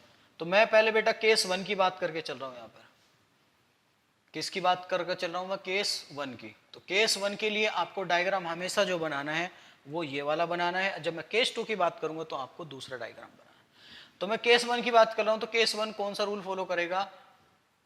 2 1 2 1, मतलब उसके पहले कौन आएगा? देखो 3 ऑर्बिटल है, तीनों स्प्लिट होंगे ये इस तरीके से। पहले कौन आएगा? ये आपके पाई एक्स पाई वाई। और इनको क्या बोलते हैं? एनर्जी लेवल से जो नीचे आ जाते हैं बैरियर से, उनको बोलते हैं बेटा हम, हाँ, बॉन्डिंग ऑर्बिटल। तो कौन सा बोलेंगे? Bonding orbital. उसके बाद कौन आएगा? 1, तो इनको बोलेंगे 2px भी बोल सकते हैं, 2px भी बोल सकते हैं, या पाई एक्स भी बोल सकते हैं। उसके बाद कौन आएगा बेटा? 1 1 में कौन होगा? पी जेड, उसको क्या बोलेंगे? 2p sigma. और पी जेड में कौन सा ऑर्बिटल बनता है, कौन सा बॉन्ड बनता है बेटा? हाँ, सिग्मा 2p जेड ऑर्बिटल। और ये सारे कैसे होंगे? बॉन्डिंग। उसके बाद फिर क्या आएगा? फिर से 2 आएगा, 2 में कौन होगा? Pi star X pi star Y, dot dot dot dot dot. फिर कौन आएगा? हाँ, ऊपर कौन चला जाएगा? आपका ऊपर चला जाएगा ये, इसको क्या बोलेंगे? Sigma star 2p Z. इन ऑर्बिटल को क्या बोलेंगे बेटा? स्टार वालों को एंटी बॉन्डिंग ऑर्बिटल। तो जब भी आपका केस 1 होगा तो ये वाला रूल फॉलो करेगा अप टू नाइट्रोजन। कहां तक फॉलो करेगा बेटा? ये अप टू नाइट्रोजन तक फॉलो करेगा। लिख लो, Z equals 1 to Z equal to 7, जिसका एटॉमिक नंबर 1 से 7 तक होगा, ये वाला डायग्राम फॉलो करेगा। अच्छा, अब इसमें इलेक्ट्रॉन की फील कैसे करते हैं? इलेक्ट्रॉन की फील कैसे करते हैं? देखो बेटा, मान के चलो मेरे पास नियोन है, मैक्सिमम चलो नाइट्रोजन का ले लेते हैं, क्योंकि नाइट्रोजन के लिए डायग्राम बनाया। तो N2 में टोटल कितने इलेक्ट्रॉन होंगे? 14। एक में 7 होंगे, 2 में कितने होंगे? 14। तो देखो 1s में कितने आएंगे? 2। इसके भी 1s में 2 आएंगे। वैसे ही एक इलेक्ट्रॉन इसका, एक इसका, यहाँ पे आएंगे, फिर एक एक इलेक्ट्रॉन इनका। एस ऑर्बिटल कंप्लीट हो गया। फिर 2s में कितने आएंगे? 2। ये आ गया भैया, दोनों के आगे 2s में, तो यहाँ भी दोनों के 2 इलेक्ट्रॉन आ जाएंगे। आ गए बेटा? देखो ये है एटॉमिक ऑर्बिटल में इलेक्ट्रॉन, और ये है मोलिकुलर ऑर्बिटल में। फिर उसके बाद आता पी। नाइट्रोजन के पी में कितने होते हैं? 3। तो 3 इलेक्ट्रॉन किस तरीके से होंगे? 1 2 3। जस्ट समझा रहा हूं बेटा, इसके दूसरे वाले आइटम में भी 3 होंगे। तो पहले किस में आएंगे? 1 देखो बेटा, मैंने आपको बताया था ये मोलिकुलर ऑर्बिटल डायग्राम है। इलेक्ट्रॉन कैसे फिल करते हैं, मैंने कुछ एटॉमिक स्ट्रक्चर में आपको बताया होगा। 4 रूल पढ़ाए होंगे, Aufbau principle, Hund's rule, Pauli exclusion principle, है ना। वो जो 3 रूल पढ़ाए थे, और चौथा था क्वांटम नंबर। तो अगर वो चारों कंडीशन को फुलफिल करेगा तभी मोलिकुलर ऑर्बिटल डायग्राम का जो कॉन्फिगरेशन होगा स्टेबल होगा, अदरवाइज अनस्टेबल होगा। तो मैंने क्या बताया था कि कभी भी एक ऑर्बिटल के अंदर सेम टाइप के दोनों इलेक्ट्रॉन नहीं जा सकते, सेम स्पिन में नहीं जा सकते। हमेशा कैसे जाएंगे? क्लॉकवाइज और एंटी क्लॉकवाइज। और अफवाउ प्रिंसिपल ने क्या बताया था कि जो फर्स्ट इलेक्ट्रॉन पहुंचेगा, किसमें पहुंचेगा? हाँ, किसमें पहुंचेगा बेटा? लोअर एनर्जी वाले में। तो देखो पहला इलेक्ट्रॉन कहां पहुंचा होगा? लोअर वाले में, देन हायर वाले में, है ना। उसके बाद हुंस रूल ने बताया था मल्टीसिप्लिटी, कि अगर मेरे पास काफी सारे ऑर्बिटल्स खाली पड़े हैं, जैसे मैं पी की बात करूं, और मेरे पास 3 इलेक्ट्रॉन है, तो तीनों इलेक्ट्रॉन कैसे जाने चाहिए? सिमेट्रिकल। ऐसे ऐसे थोड़ी बोला था कि ऐसे जाएंगे, है ना, गलत है, क्योंकि उससे चेक करते हैं हुंट रूल से मल्टीसिप्लिटी। तो अगर देखो यहाँ का एक इलेक्ट्रॉन पहले इसमें जाएगा, फिर इस यहाँ का इलेक्ट्रॉन इसमें जाएगा, सिमेट्रिकल जाएंगे, क्योंकि स्पिन मल्टीसिप्लिटी ज्यादा होगी, जितनी स्पिन मल्टीसिप्लिटी ज्यादा होगी उतना ही कॉन्फ़िगरेशन क्या होगा आपका, स्टेबल होगा, उसकी स्पिन मल्टीसिप्लिटी की वैल्यू ज्यादा होगी और उसका कॉन्फ़िगरेशन उतना ही स्टेबल होगा। जैसे मैंने बात करी थी half field and full field more stable, क्यों, क्योंकि उनकी स्पिन मल्टीसिप्लिटी की वैल्यू हायर होती है। अच्छा, इसमें से बात करें, अब दूसरा इलेक्ट्रॉन कहाँ आएगा, अब इसके अंदर आएगा, इसका भी दूसरा इलेक्ट्रॉन इसके अंदर आएगा। ऐसी बात करें तीसरा, तीसरा कहाँ जाएगा, यहाँ जाएगा, फिर इसका भी जो तीसरा वो यहाँ जाएगा। अब ये फिल हो गए, वैसे और आते चले जाएंगे, मान के चलो अगला इलेक्ट्रॉन आया, इसमें भी एक इलेक्ट्रॉन आ गया होगा, फिर वो कहाँ जाएगा, इसमें जाएगा, एक इसमें जाएगा, फिर एक अगला इलेक्ट्रॉन आएगा, फिर एक अलग इलेक्ट्रॉन जाएगा, पहले इनको फिल करेगा फिर इसको करेगा, फिर एक और इलेक्ट्रॉन आएगा वो इसको फिल करेगा, इसको भी ऐसे फिल करेगा, तो वो कहाँ जाएंगे दोनों, मतलब एक एक इलेक्ट्रॉन, ऐसा नहीं कि पहले ही ऑर्बिटल में दोनों इलेक्ट्रॉन चले जाएंगे, नहीं, पहले इसमें एक जाएगा फिर इसमें एक जाएगा, फिर उसके बाद इसमें एक जाएगा फिर इसमें एक जाएगा, जब ये कंप्लीट हो जाएगा देन एक्साइटेड होगा। क्या मेरी बात समझ में आ रही है? तो इस तरीके से इसको आप बना सकते हो, डायग्राम को समझाने के लिए बताया था, आप इसको फिल कर लेना इस तरीके से। ये 7 तक ही ये वाला जो रूल है केस 1 7 तक एप्लीकेबल है, लेकिन यहाँ पे इलेक्ट्रॉन कितने आएंगे देखो, 2 4 6 8 10 12 14 16 18 20 हो गए ना बेटा। तो ये जो डायग्राम था सिर्फ और सिर्फ 20 इलेक्ट्रॉन्स के लिए था, आप बना सकते हो। अब इसकी बात आती है कि आप इसका इलेक्ट्रॉनिक कॉन्फ़िगरेशन कैसे लिखोगे। मॉलिक्यूलर आपने वैसे पढ़ा होगा 1s2 2s2 2p-s3, एक होता है एमओटी कॉन्फ़िगरेशन कि मॉलिक्यूलर ऑर्बिटल थ्योरी के अकॉर्डिंग आप कैसे इसका कॉन्फ़िगरेशन लिखोगे। तो मुझे उम्मीद है कि आपको यहाँ तक चीज़ें क्लियर हो गई होंगी। आगे बढ़ते हैं। तो पहले आप लिख लो बेटा इलेक्ट्रॉनिक कॉन्फ़िगरेशन इसका लिखो। कौन से केस की बात करें, केस 1 की। कैसे लिखोगे, ठीक है। इसके अंदर जो Z की वैल्यू कितनी होनी चाहिए, लेस देन 7 या 7 के इक्वल। तो कौन कौन से एटम हो सकते हैं, hydrogen, helium 2, beryllium 2, lithium 2, carbon 2, boron 2, N2। तो इनके लिए इनको बोलते हैं मॉलिक्यूलर ऑर्बिटल कॉन्फ़िगरेशन। क्या बोलते हैं,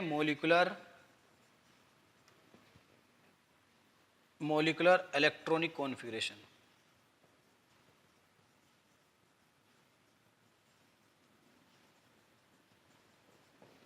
ठीक है बेटा। तो कैसे करेंगे मॉलिक्यूलर इलेक्ट्रॉनिक कॉन्फ़िगरेशन को, हम कैसे करेंगे देखो। तो अगर मुझे आपको यहाँ पे दिख रहा होगा तो देखो, सबसे पहले कौन सा ऑर्बिटल आएगा, 1s, तो उसको रिप्रेजेंट करेंगे 1s। s में मैक्सिमम कितने इलेक्ट्रॉन आ सकते हैं, 2, 1s2। फिर उसके बाद कौन सा आएगा, एंटी बॉन्डिंग, 1s2। देखो पहले ये आएगा, फिर ये आएगा, फिर ये आएगा, फिर ये आएगा, फिर ये, फिर ये, फिर ये, फिर वो। इस तरीके से इलेक्ट्रॉनिक कॉन्फ़िगरेशन लिखते हैं। उसके बाद हम क्या लिख सकते हैं, उसके बाद कितना लिख सकते हैं बेटा, फिर आएगा आपका सिग्मा 2s2। उसके बाद क्या आएगा बेटा आपका सिग्मा स्टार 2s2। उसके बाद क्या आएगा, अब हम पहुंचे कौन सा ऑर्बिटल मिलेगा, px और py। अब मुझे बताइए px और py की एनर्जी अलग है, सेम है? हाँ, क्या है बेटा, सेम एनर्जी है, क्योंकि दोनों ऑर्बिटल क्या है, सेम जगह रखे हुए हैं, तो सेम एनर्जी होगी। सेम एनर्जी होगी तो उनका ऐसा लिख सकते हैं πx2 इक्वल टू πy2, क्योंकि 2 इलेक्ट्रॉन आ रहे हैं और कौन से हैं, बॉन्डिंग में, BB बॉन्डिंग में ना। उसके बाद कौन सा मिलेगा आपका, सिग्मा स्टार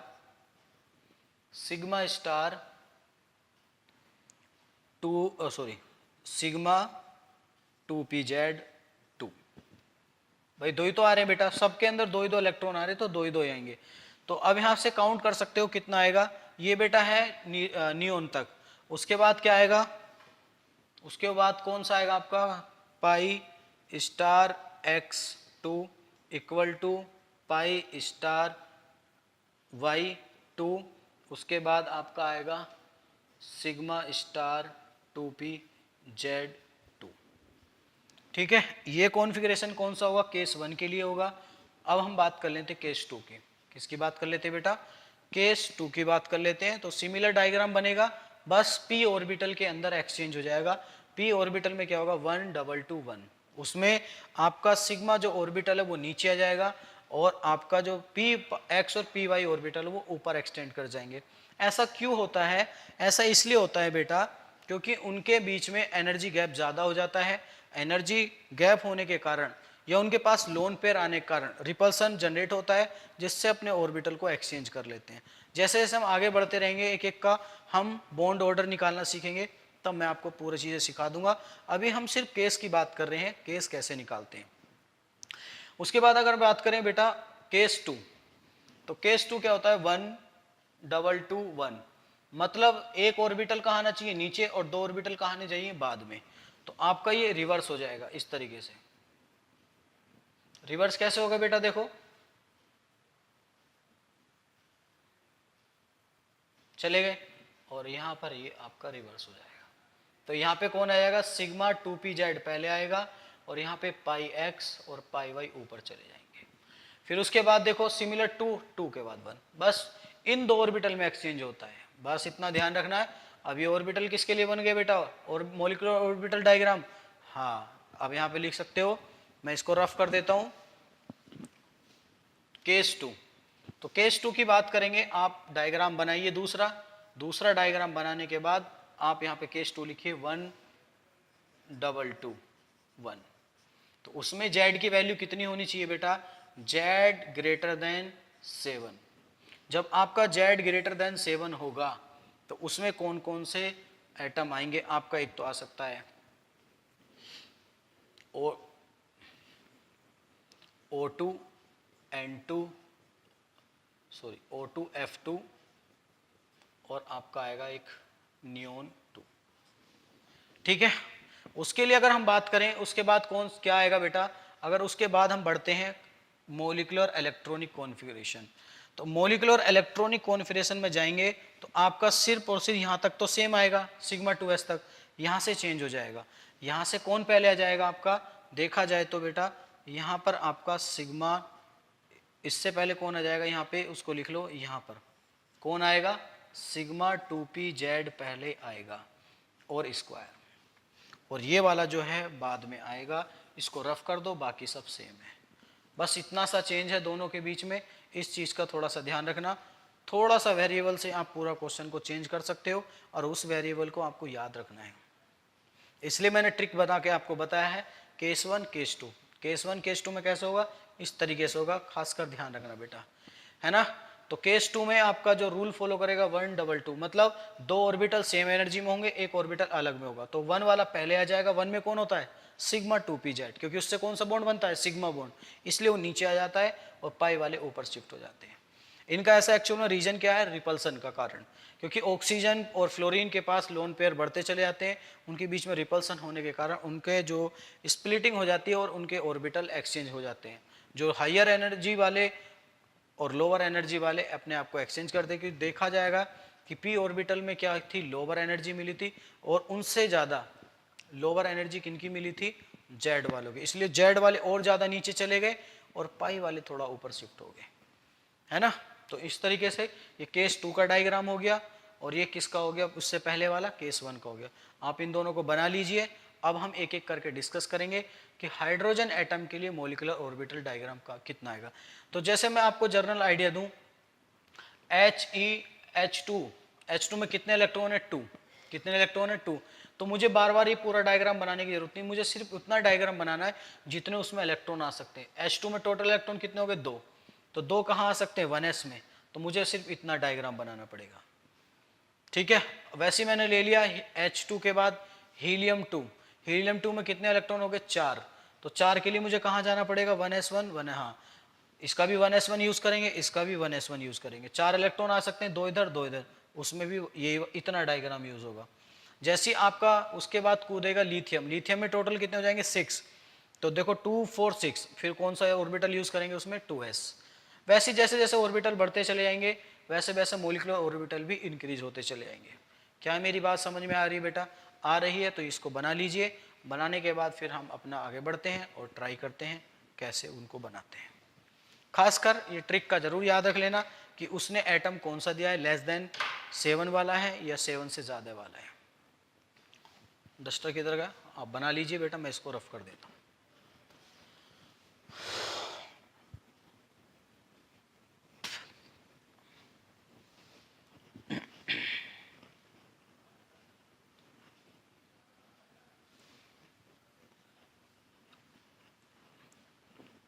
लिख लिया होगा बेटा ये तो इलेक्ट्रॉनिक कॉन्फ़िगरेशन।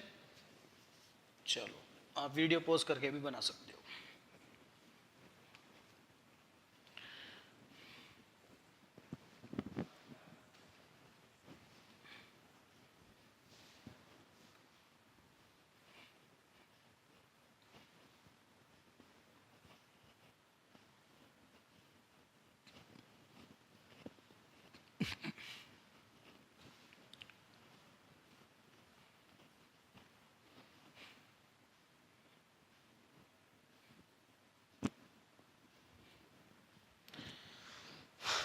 ठीक है बेटा, तो अब हम बात करेंगे, किसकी बात करेंगे? अब हम केस 1 की बात करेंगे।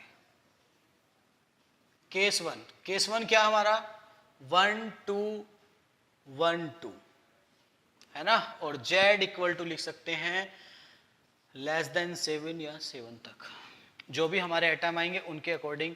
हाँ, और यहाँ से एक फॉर्मूला और जनरेट होता है बॉन्डिंग बॉन्ड ऑर्डर। चलो मैं पानी पी लेता हूँ, आप इसको लिख लीजिए। ठीक है बेटा, चलो जैसे मैं आप एक डायग्राम बना लो एक साइड में अप टू 8 इलेक्ट्रॉन तक। 8 इलेक्ट्रॉन तक हम कौन सा डायग्राम यूज करेंगे? 1s2 और 1s1। तो आप इस तरीके से बना लो एक साइड में डायग्राम। 1s ऑर्बिटल ये होगा आपका, dot dot dot dot dot dot,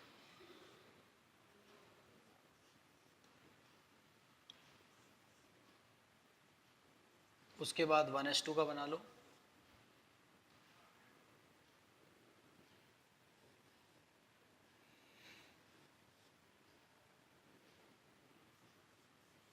ठीक है, और इसमें कितने इलेक्ट्रॉन आ सकते हैं? मैक्सिमम 8 इलेक्ट्रॉन आ सकते हैं ना।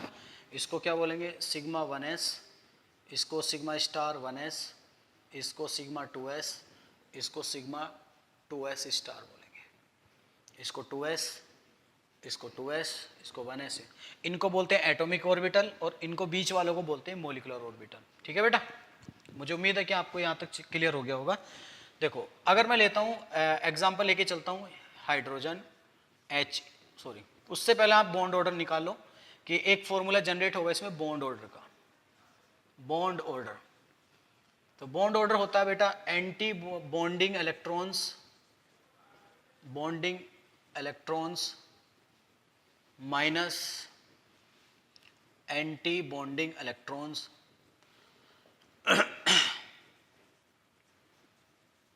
Divided by 2। ये आपको फॉर्मूला याद रखना है बॉन्ड ऑर्डर निकालने का। एक बॉन्ड ऑर्डर हमने पहले सीखा था कि अगर उसके अंदर रेजोनेटिंग स्ट्रक्चर है तो उसमें कैसे निकालते हैं। इसमें रेजोनेटिंग स्ट्रक्चर का कोई केस ही नहीं होगा, डाइमर फॉर्म होगी डायरेक्ट आपको। अब यहां से आप लिख सकते हो कि bond order equal directly proportional to bond strength, directly proportional to bond energy, है ना, डायरेक्टली प्रोपोर्शनल टू स्टेबिलिटी, चलो छोड़ो, डायरेक्टली प्रोपोर्शनल लिखो bond length, sorry 1 upon bond length. बाकी फैक्टर को आप खुद से भी ट्राई करके लगा सकते हो। बस इनसे ये चीज़ें पूछी जाती हैं कि किसका बॉन्ड ऑर्डर क्या होगा और किसके बीच में क्या बॉन्ड ऑर्डर होगा। तो मैं अगर एग्जांपल लेके चलता हूँ बेटा जी, तो आप, मैंने एग्जांपल लिया H2 प्लस H22 प्लस और H22 माइनस। ठीक है, ये 4 एटम लिए। तो आपको सबसे पहले क्या निकाला कि H2 के अंदर कितने इलेक्ट्रॉन होंगे? कितने इलेक्ट्रॉन होंगे? 2 इलेक्ट्रॉन्स होंगे। दोनों हाइड्रोजन के पास, एक हाइड्रोजन के पास क्या होगा 1s1, तो दूसरे के पास भी क्या होगा 1s1, दोनों के इलेक्ट्रॉन टोटल कितने हो गए 2, है ना। अब इसका देखो, अगर मैं यहाँ से देखता हूँ बेटा, ये तो बिल्कुल ब्लैक हो गया, फ़ोन ही लग रहा है गड़बड़ कर गया, कैमरा ही ख़राब हो गया, पर दिख रहा है ना बेटा क्लियर सब कुछ, बस तो वही चाहिए। देखो कितने इलेक्ट्रॉन है हाइड्रोजन के पास, दो इलेक्ट्रॉन है बेटा, तो कहाँ आपका मोलिकुलर ऑर्बिटल में कैसे आएंगे, एक 1s1 के पास इसके पास होगा हाइड्रोजन के पास, एक इस हाइड्रोजन के पास 1s1 होगा, पहला इलेक्ट्रॉन कहाँ आएगा इसमें आएगा, दूसरा फिर कहाँ आएगा इसी के अंदर आएगा, इलेक्ट्रॉन फिल हो गए भाई, दो ही इलेक्ट्रॉन थे, तो इसका मैं अगर बॉन्ड ऑर्डर निकालूं, बॉन्डिंग, अब ये बॉन्डिंग होती जो बेटा एनर्जी बैरियर से नीचे होते हैं वो सारे बॉन्डिंग ऑर्बिटल होते हैं, जो उससे ऊपर होते हैं उनको सब एंटी बॉन्डिंग बोलते हैं। ऐसे ही देखो यहाँ एनर्जी बैरियर होगा, इसके नीचे ये बॉन्डिंग, फिर ये एंटी बॉन्डिंग, फिर ये बॉन्डिंग, फिर एंटी बॉन्डिंग, फिर बॉन्डिंग, फिर एंटी बॉन्डिंग, इस तरीके से चलते चले जाते हैं। तो यहाँ पर बी से लिख सकते हो, और स्टार तो आप समझ रहे हो, स्टार का मतलब एंटी बॉन्डिंग। तो बॉन्डिंग में कितने इलेक्ट्रॉन दिख रहे हैं आपको 2, एंटी बॉन्डिंग में कितना दिख रहा है 0 डिवाइडेड बाई 2, तो बॉन्ड ऑर्डर कितना हो गया 1, हो गया बेटा। ऐसी मैं बात करूं, ये हो गया आपका H2 के लिए। अब मैं बात करता हूं H2 प्लस के लिए, तो H2 प्लस में कितने इलेक्ट्रॉन होंगे, हाँ एक इलेक्ट्रॉन होगा, क्योंकि एक तो जा चुका है, तो क्या होगा बेटा एक ही इलेक्ट्रॉन होगा, है ना। वो इलेक्ट्रॉन इस हाइड्रोजन के पास भी हो सकता है, वो इसके पास भी हो सकता है, लेकिन ओवरऑल जो एंटी बॉन्डिंग ऑर्बिटल में आएगा कितना आएगा, एक इलेक्ट्रॉन। तो इसके लिए बॉन्ड ऑर्डर कितना आएगा आपका 1 माइनस 0/2, बॉन्ड ऑर्डर कितना हो गया 0.5। वैसे मैं बात करूं H22 प्लस, तो बॉन्ड ऑर्डर कितना आएगा H22 प्लस में 0, कोई भी बॉन्डिंग में नहीं होगा ना एंटी बॉन्डिंग में, तो बॉन्ड ऑर्डर कितना आएगा 0।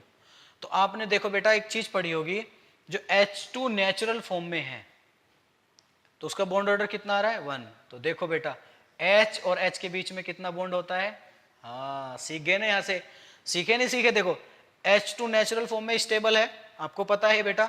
और आपने ये भी पढ़ा होगा कि जब H2 बॉन्ड बनता है तो सिंगल बॉन्ड की फॉर्म में बनता है, क्योंकि शेयरिंग ऑफ कितनी होती है 2 इलेक्ट्रॉन्स की, और 2 इलेक्ट्रॉन से क्या होता है एक सिग्मा बॉन्ड, और सिग्मा बॉन्ड कैसा होता है एक सिंगल बॉन्ड, है ना। ये हमने VBT थ्योरी से सीखा था, है ना। लेकिन यहाँ पे देखो बॉन्ड ऑर्डर बता रहा है कि उनके बीच में बॉन्ड ऑर्डर कितना होगा, एक बॉन्ड होगा, और देख लो बेटा एक बॉन्ड ऑर्डर तो एक बॉन्ड मिलेगा। मतलब यहाँ से हमने सारी चीजें प्रूफ कर ली थी कि जो MOT थ्योरी बोल रही है वो सारी चीजें सही बोल रही है, उसमें कुछ चीजें VBT थ्योरी ने अपना नाम लगाने के बढ़ाने के लिए, अपने आप को दुनिया की नजरों में अच्छा दिखाने के लिए, कुछ लोग ऐसे होते हैं ना चतुर, आता जाता कुछ है नहीं, ओवर स्मार्ट बनते हैं और दुनिया के सामने ओवर एक्टिंग करते हैं ना, हाँ वही है। तो VBT भी कुछ ऐसा ही था, मतलब अपने डर को बता नहीं सका कि मैं क्या हूं और मैं क्या चीज देख रहा हूं, उसको पता था कि मैं इस चीज को नहीं बता पाऊंगा, उसने सबके हाँ में हाँ रखे, हाँ ठीक है, अपनी थ्योरी को पब्लिश करने के लिए कि भाई जब भी मुझे आपको MOT थ्योरी याद करनी पड़ेगी तो एक बार मेरा नाम भी याद करना पड़ेगा। कर जाते हैं ना कुछ लोग ऐसा काम, हाँ तो कुछ काम इसने भी ऐसा ही किया था कि जब भी मुझे MOT थ्योरी पढ़नी पड़ेगी तो मुझे VBT भैया को याद करना पड़ेगा। वैसी बात करूं H2 प्लस में कितना बॉन्ड ऑर्डर है 0, H2 माइनस, अब H2 माइनस में कितने इलेक्ट्रॉन आ गए होंगे टोटल 3, तो मतलब 3 इलेक्ट्रॉन आए होंगे, तो 1 1 2 3, और तीसरा इलेक्ट्रॉन कहाँ आएगा बेटा इधर आएगा, है ना। अब इसके लिए बॉन्ड ऑर्डर निकालूं कितना आएगा, बॉन्डिंग 2 माइनस 1 डिवाइडेड बाई 2 कितना आएगा बेटा 1/2 0.5। अच्छा अब इसमें बोल रहा है कि इंक्रीजिंग ऑर्डर अरेंज करिए बॉन्ड ऑर्डर का, है ना। तो सबसे ज्यादा बॉन्ड ऑर्डर किसका होगा बेटा, देखो जिसका सबसे ज्यादा होगा पहले हम उसको लिखेंगे, तो बॉन्ड ऑर्डर का लिखो बेटा, अरे ऑर्डर लिखो, ऑर्डर ऑफ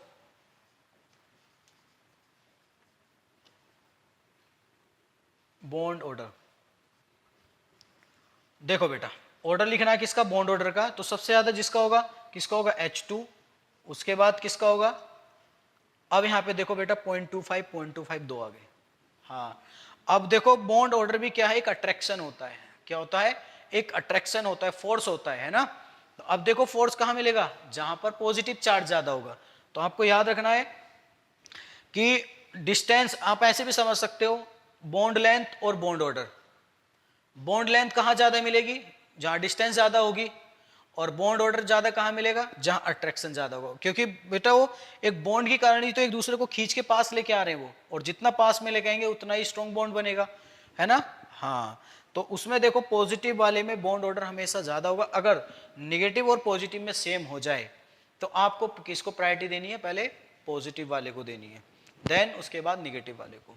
तो बॉन्ड ऑर्डर कितना होगा, किसका होगा, H2 प्लस का, उसके बाद कौन आएगा, H2 माइनस का, और सबसे लास्ट में कौन आएगा, H2 2 प्लस का। क्योंकि यहाँ तो बॉन्ड ऑर्डर कितना हो गया बेटा, 0 हो गया। मैंने बात करी सिर्फ और सिर्फ सेम वाले की, जो सेम वाले में किसको ज़्यादा प्रायोरिटी देंगे, पॉजिटिव वाले को, क्योंकि वहाँ पे डिस्टेंस क्या हो रही है, कम हो रही है, अट्रैक्शन ज़्यादा हो रहा है ना। इस तरीके से समझ में आ गई बात। चलो ये आपने छाप लिया होगा, आगे बढ़ते हैं बेटा। उसके बाद हम बात करते हैं बेरिलियम वाले की। आप निकालते जाओ, अब तो आप सीख गए होगे बेटा, घटापट निकालते चले जाओ। मैं केस नंबर 2 लेके चल रहा हूँ, आपको ऑर्डर लगाना है सबका। मैंने ले लिया helium, He2 plus, He2 minus, और क्या हो गया ये, He2 माइनस, इस तरीके इन तीन का ही निकाल लो। जितना पॉजिटिव चार्ज लगाओगे उतना इलेक्ट्रॉन कम कर दोगे, जितना नेगेटिव चार्ज लगाओगे उतने उसके आउटर मोस्ट सेल में इलेक्ट्रॉन को ऐड कर दोगे। देखो अब हीलियम का देखो नेचुरल फॉर्म में देखेंगे कि बॉन्ड फॉर्म होता है या नहीं होता है, ये आपने लिख लिया होगा। अब यहाँ पे बात करते हैं। तो हीलियम के पास, हीलियम का एटॉमिक नंबर कितना होता है बेटा, He, हीलियम का एटॉमिक नंबर होता है 2, इसका भी कितना होगा 2, इसका कॉन्फिगरेशन का आएगा 1s1 1s2, इसका भी कितना आएगा 1s2, मतलब 2 इलेक्ट्रॉन इधर आएंगे, 2 इलेक्ट्रॉन इधर आएंगे। तो 2 इलेक्ट्रॉन इधर आएंगे तो पहले एक एक इलेक्ट्रॉन इसमें फिल होगा, देन उसके बाद इसमें जाएगा। चला गया बेटा, उसमें जाएगा तो बॉन्ड ऑर्डर कितना आएगा इसका, किसका, He2 का, इक्वल टू, देखो bonding electrons minus anti bonding electrons divided by 2। तो बॉन्डिंग इलेक्ट्रॉन्स कितने बेटा 2, एंटी बॉन्डिंग भी 2, डिवाइडेड बाई 2 तो कितना जाएगा 0। हाँ, तो देखो हीलियम कभी भी डाइमर फॉर्म में एग्जिस्ट नहीं करता है, ये चीज आपने पढ़ी है ना। हाँ, तो हीलियम कैसा होता है, एक मोनो एटॉमिक फॉर्म में एग्जिस्ट करता है ना। यहां से हमने पता निकाल लिया, जिसका बॉन्ड ऑर्डर जितना होगा उसके बीच में उतना ही बॉन्ड होगा। तो यहां से एक एक चीज कंफर्म होती जा रही थी। चलो बात करते हैं बेटा बॉन्ड ऑर्डर He2 प्लस की। तो कितने इलेक्ट्रॉन बचे होंगे हीलियम के पास, टोटल कितने इलेक्ट्रॉन होंगे, 2 एटम में 4, 4 में से एक चला गया 3, तो आप ये वाला एक इलेक्ट्रॉन को हटा दो, 3 हो गए। तो 3 के लिए क्या आएगा बेटा, 2 माइनस 1/2 कितना आएगा 1, 1/2 का क्या आएगा बॉन्ड ऑर्डर 0.5। उसके बाद He2 माइनस, अब इसके पास कितने इलेक्ट्रॉन हो गए 5, तो 5वां इलेक्ट्रॉन कहाँ जाएगा, देखो 4 तक तो 1s में आएंगे, 5वां कहाँ जाएगा बॉन्डिंग में। तो बॉन्डिंग में टोटल इलेक्ट्रॉन कितने हो गए 2 और 1, कितने हो गए टोटल 3। तो देखो बेटा 3 माइनस 2 डिवाइडेड बाई 2, 1/2, इसका भी कितना आएगा 0.5। अब इसका बॉन्ड ऑर्डर अरेंज करो तो क्या आएगा, जो सबसे ज्यादा होगा तो सबसे ज्यादा किसका होगा, He2 प्लस का होगा, देन उसके बाद He2 माइनस का होगा, उसके बाद He का होगा, क्योंकि इसका तो 0 आ रहा है, ये बॉन्ड ऑर्डर हो जाएगा। अगर मैं बॉन्ड लेंथ ऑर्डर पूछूंगा तो इसका रिवर्स कर दोगे, ये आपका हो गया बॉन्ड ऑर्डर, और बॉन्ड लेंथ की बात करूंगा तो इसका रिवर्स कर दो। रिवर्स क्या आएगा इसका, He2 माइनस और He2 प्लस। ठीक है बेटा, इस तरीके से आप निकाल सकते हो, डायग्राम बना के रखो साइड में, धड़ाधड़ आंसर निकालो। अच्छा, अब इसके बाद पूछ लेता है इसका, हाँ एक मैंने कॉन्फ़िगरेशन और लिखवाया था, मोलिकुलर इलेक्ट्रॉनिक कॉन्फ़िगरेशन। तो देखो इसमें कितने इलेक्ट्रॉन है हीलियम में, हीलियम 2 में कितने इलेक्ट्रॉन है 4। तो सबसे पहले मोलिकुलर इलेक्ट्रॉनिक कॉन्फ़िगरेशन बात करूं बेटा इसकी, तो क्या आएगा, देखो हीलियम, ऐसे हाइड्रोजन का भी लिख सकते हो। तो इसमें कितने इलेक्ट्रॉन है हीलियम में, He2 में नेचुरल फॉर्म में कितने बेटा 4। तो 4 के लिए क्या आएगा, sigma 1s2 sigma star 1s2, बस इतना ही आएगा। जितना उसमें इलेक्ट्रॉन हो गए उतना ही उसका कॉन्फ़िगरेशन लिखना है। तो उसमें आप बता सकते हो sigma 1s2 sigma star 1s2, 4 electron है। अब उसके बाद आ रहा है He2 प्लस, मतलब उसके अंदर 3 इलेक्ट्रॉन हो गए तो एक कम कर दो, 1 आ जाएगा। उसके बाद He2 आ रहा है 5 हो गए, तो इसका 5 के बाद क्या आएगा, 5 वाले में क्या आएगा सिग्मा 2s1। बात समझ में आ रही बेटा, जितना जैसे जैसे इलेक्ट्रॉनिक कॉन्फ़िगरेशन बढ़ता चला जाएगा molecular electronic configuration of He2।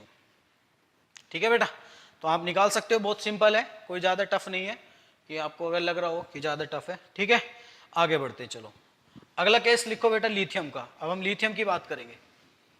आप तो बेटा प्रैक्टिस हो रही होगी, धड़ाधड़ आंसर निकालिए। मैं यहाँ पे क्वेश्चन लिख देता हूं, आप निकालिए। For lithium Li2 plus Li2 2 plus Li2 minus निकालो। ऐसी Li2 2 माइनस भी कर सकते हैं, Li2 2 माइनस। तो आप बस एक का निकाल लो, बाकी में इलेक्ट्रॉन जोड़ते चले जाओ, कम करते चले जाओ। तो लिथियम का कितना होगा बेटा, एक लिथियम का एटॉमिक नंबर कितना होता है 3, है ना। 3 इलेक्ट्रॉन होंगे एक लिथियम के पास, तो 2 के पास कितने हो जाएंगे 6। तो Li2 के पास डायरेक्ट आप लिख सकते हो कितने इलेक्ट्रॉन हो गए 6। कितने हो गए बेटा 6 इलेक्ट्रॉन्स। और इसका कॉन्फ़िगरेशन लिखेंगे तो क्या आएगा 1s1 1s2 2s1, मतलब मुझे 2s2 तक जाना है ना। टोटल कितने इलेक्ट्रॉन है 6। तो पहले 1s1 1s2 में तो देखो कंप्लीट आ रहे हैं 2, तो 2 आ गए। ये होता है बेटा इलेक्ट्रॉनिक कॉन्फ़िगरेशन, और ये बीच वाला चलता है मोलिकुलर कॉन्फ़िगरेशन, है ना। तो इलेक्ट्रॉनिक कॉन्फ़िगरेशन किसके लिए निकालते हैं, एटम्स के लिए निकालते हैं, और मोलिकुलर कॉन्फ़िगरेशन किसके लिए निकालते हैं, मॉलिक्यूल के लिए। देखो 2 इलेक्ट्रॉन यहाँ आ गए, 2 इलेक्ट्रॉन यहाँ आ गए, बात खत्म होगी बेटा। उसके बाद देखो दोनों इलेक्ट्रॉन यहाँ पहुँच गए होंगे, उसके बाद 2 इलेक्ट्रॉन एंटी बॉन्डिंग में चले गए होंगे, 1s कंप्लीट हो गया। अब आता है 2s। 2s में कितना एक अगर एक लिथियम के पास एक होगा तो दूसरे वाले के पास भी एक होगा, तो वो कहाँ जाएंगे फिर, एक चले गए होंगे। और पहले किसको पेयर करेंगे, इसको, इस वाले को पेयर करेंगे। अब यहाँ से आप बता सकते हो तो बॉन्डिंग में कितने इलेक्ट्रॉन मिल रहे हैं, एक और एक 2। बॉन्डिंग के अंदर 2 ऑर्बिटल हैं, तो टोटल इलेक्ट्रॉन कितने हो गए बॉन्ड ऑर्डर के लिए 4 - 2। Bonding minus anti bonding divided by 2, bond order कितना आएगा 2/2 1, 2/2 1। लिथियम 3 होता है ना, हाँ सही है ना बेटा। तो लिथियम हमारा किस में भी एग्जिस्ट कर सकता है, लिथियम सिंगल बॉन्ड में एग्जिस्ट कर सकता है। और आपने सुना होगा Li2O, सुना है ना, हाँ बस तो वही चीज है ये। तो लिथियम के बीच में क्या बन सकता है, सिंगल बॉन्ड बन सकता है। ठीक है बेटा, चलो उसके बाद हम बात करते हैं बॉन्ड ऑर्डर ऑफ लिथियम का हो गया Li2 प्लस। Li2 प्लस में कितने इलेक्ट्रॉन होते हैं, टोटल कितने थे लिथियम में 6 में से एक चला गया कितने 5, 2 4 6, एक हटा दो।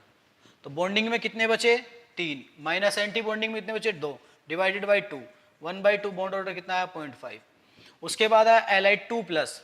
Li2 प्लस में कितने हो गए होंगे 6 में से 2 चले गए, कितने बचे होंगे 4, मतलब एक इलेक्ट्रॉन ये भी गया। अब कितने बचे होंगे 4।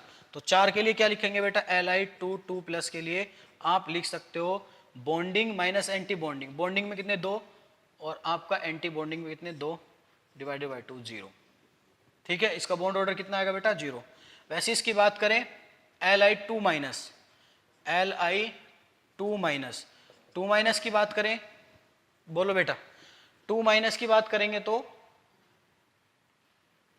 एक 6 हो गए और एक इलेक्ट्रॉन और आ गया 7, तो 2 4 6 और एक 7 ऊपर वाले में चला जाएगा, है ना।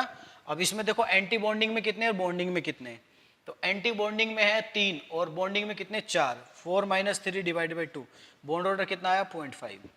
वैसे Li2 2 माइनस की बात करें तो कितने इलेक्ट्रॉन हो गए होंगे 8।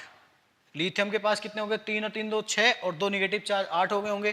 तो 8 के लिए कहाँ जाएगा 2 4 6 8 हो गए बेटा 8 इलेक्ट्रॉन। तो आपका बॉन्ड ऑर्डर क्या आएगा इनका, वैसे 0 ही आएगा 8 वाले के लिए। देखो बॉन्डिंग एंटी बॉन्डिंग कैंसिल कर दो, खत्म बॉन्ड ऑर्डर।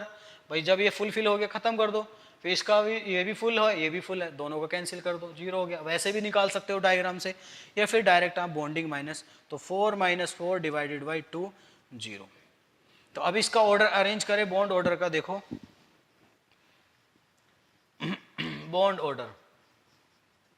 ऑर्डर अरेंज करेंगे तो कैसे निकालेंगे, देखो बेटा इसमें ध्यान से देखो। देखो सबसे ज्यादा किसका है बेटा लिथियम, तो बॉन्ड ऑर्डर सबसे ज्यादा किसका होगा Li2। उसके बाद उससे कम किसका होगा, अब यहाँ पे देखो 2 का 0.5 है, तो उसमें पॉजिटिव वाले का ज्यादा होगा Li2 प्लस, उसके बाद देखो बेटा एलाइड 2 माइनस का आएगा, एलाइड 2 माइनस, अच्छा इसको ऐसा करके लिख लेते हैं, Li2, उसके बाद आएगा Li2 प्लस, उसके बाद लिथियम 2 माइनस, उसके बाद आपका आएगा 0। अब 0 में देखो बेटा किसका ज़्यादा होगा, पॉजिटिव वाले का ज़्यादा होगा, क्योंकि वहाँ पर फोर्स ऑफ अट्रैक्शन ज़्यादा होगा compare to negative charge. Negative में क्या हो रहा है, डिस्टेंस बढ़ रही है।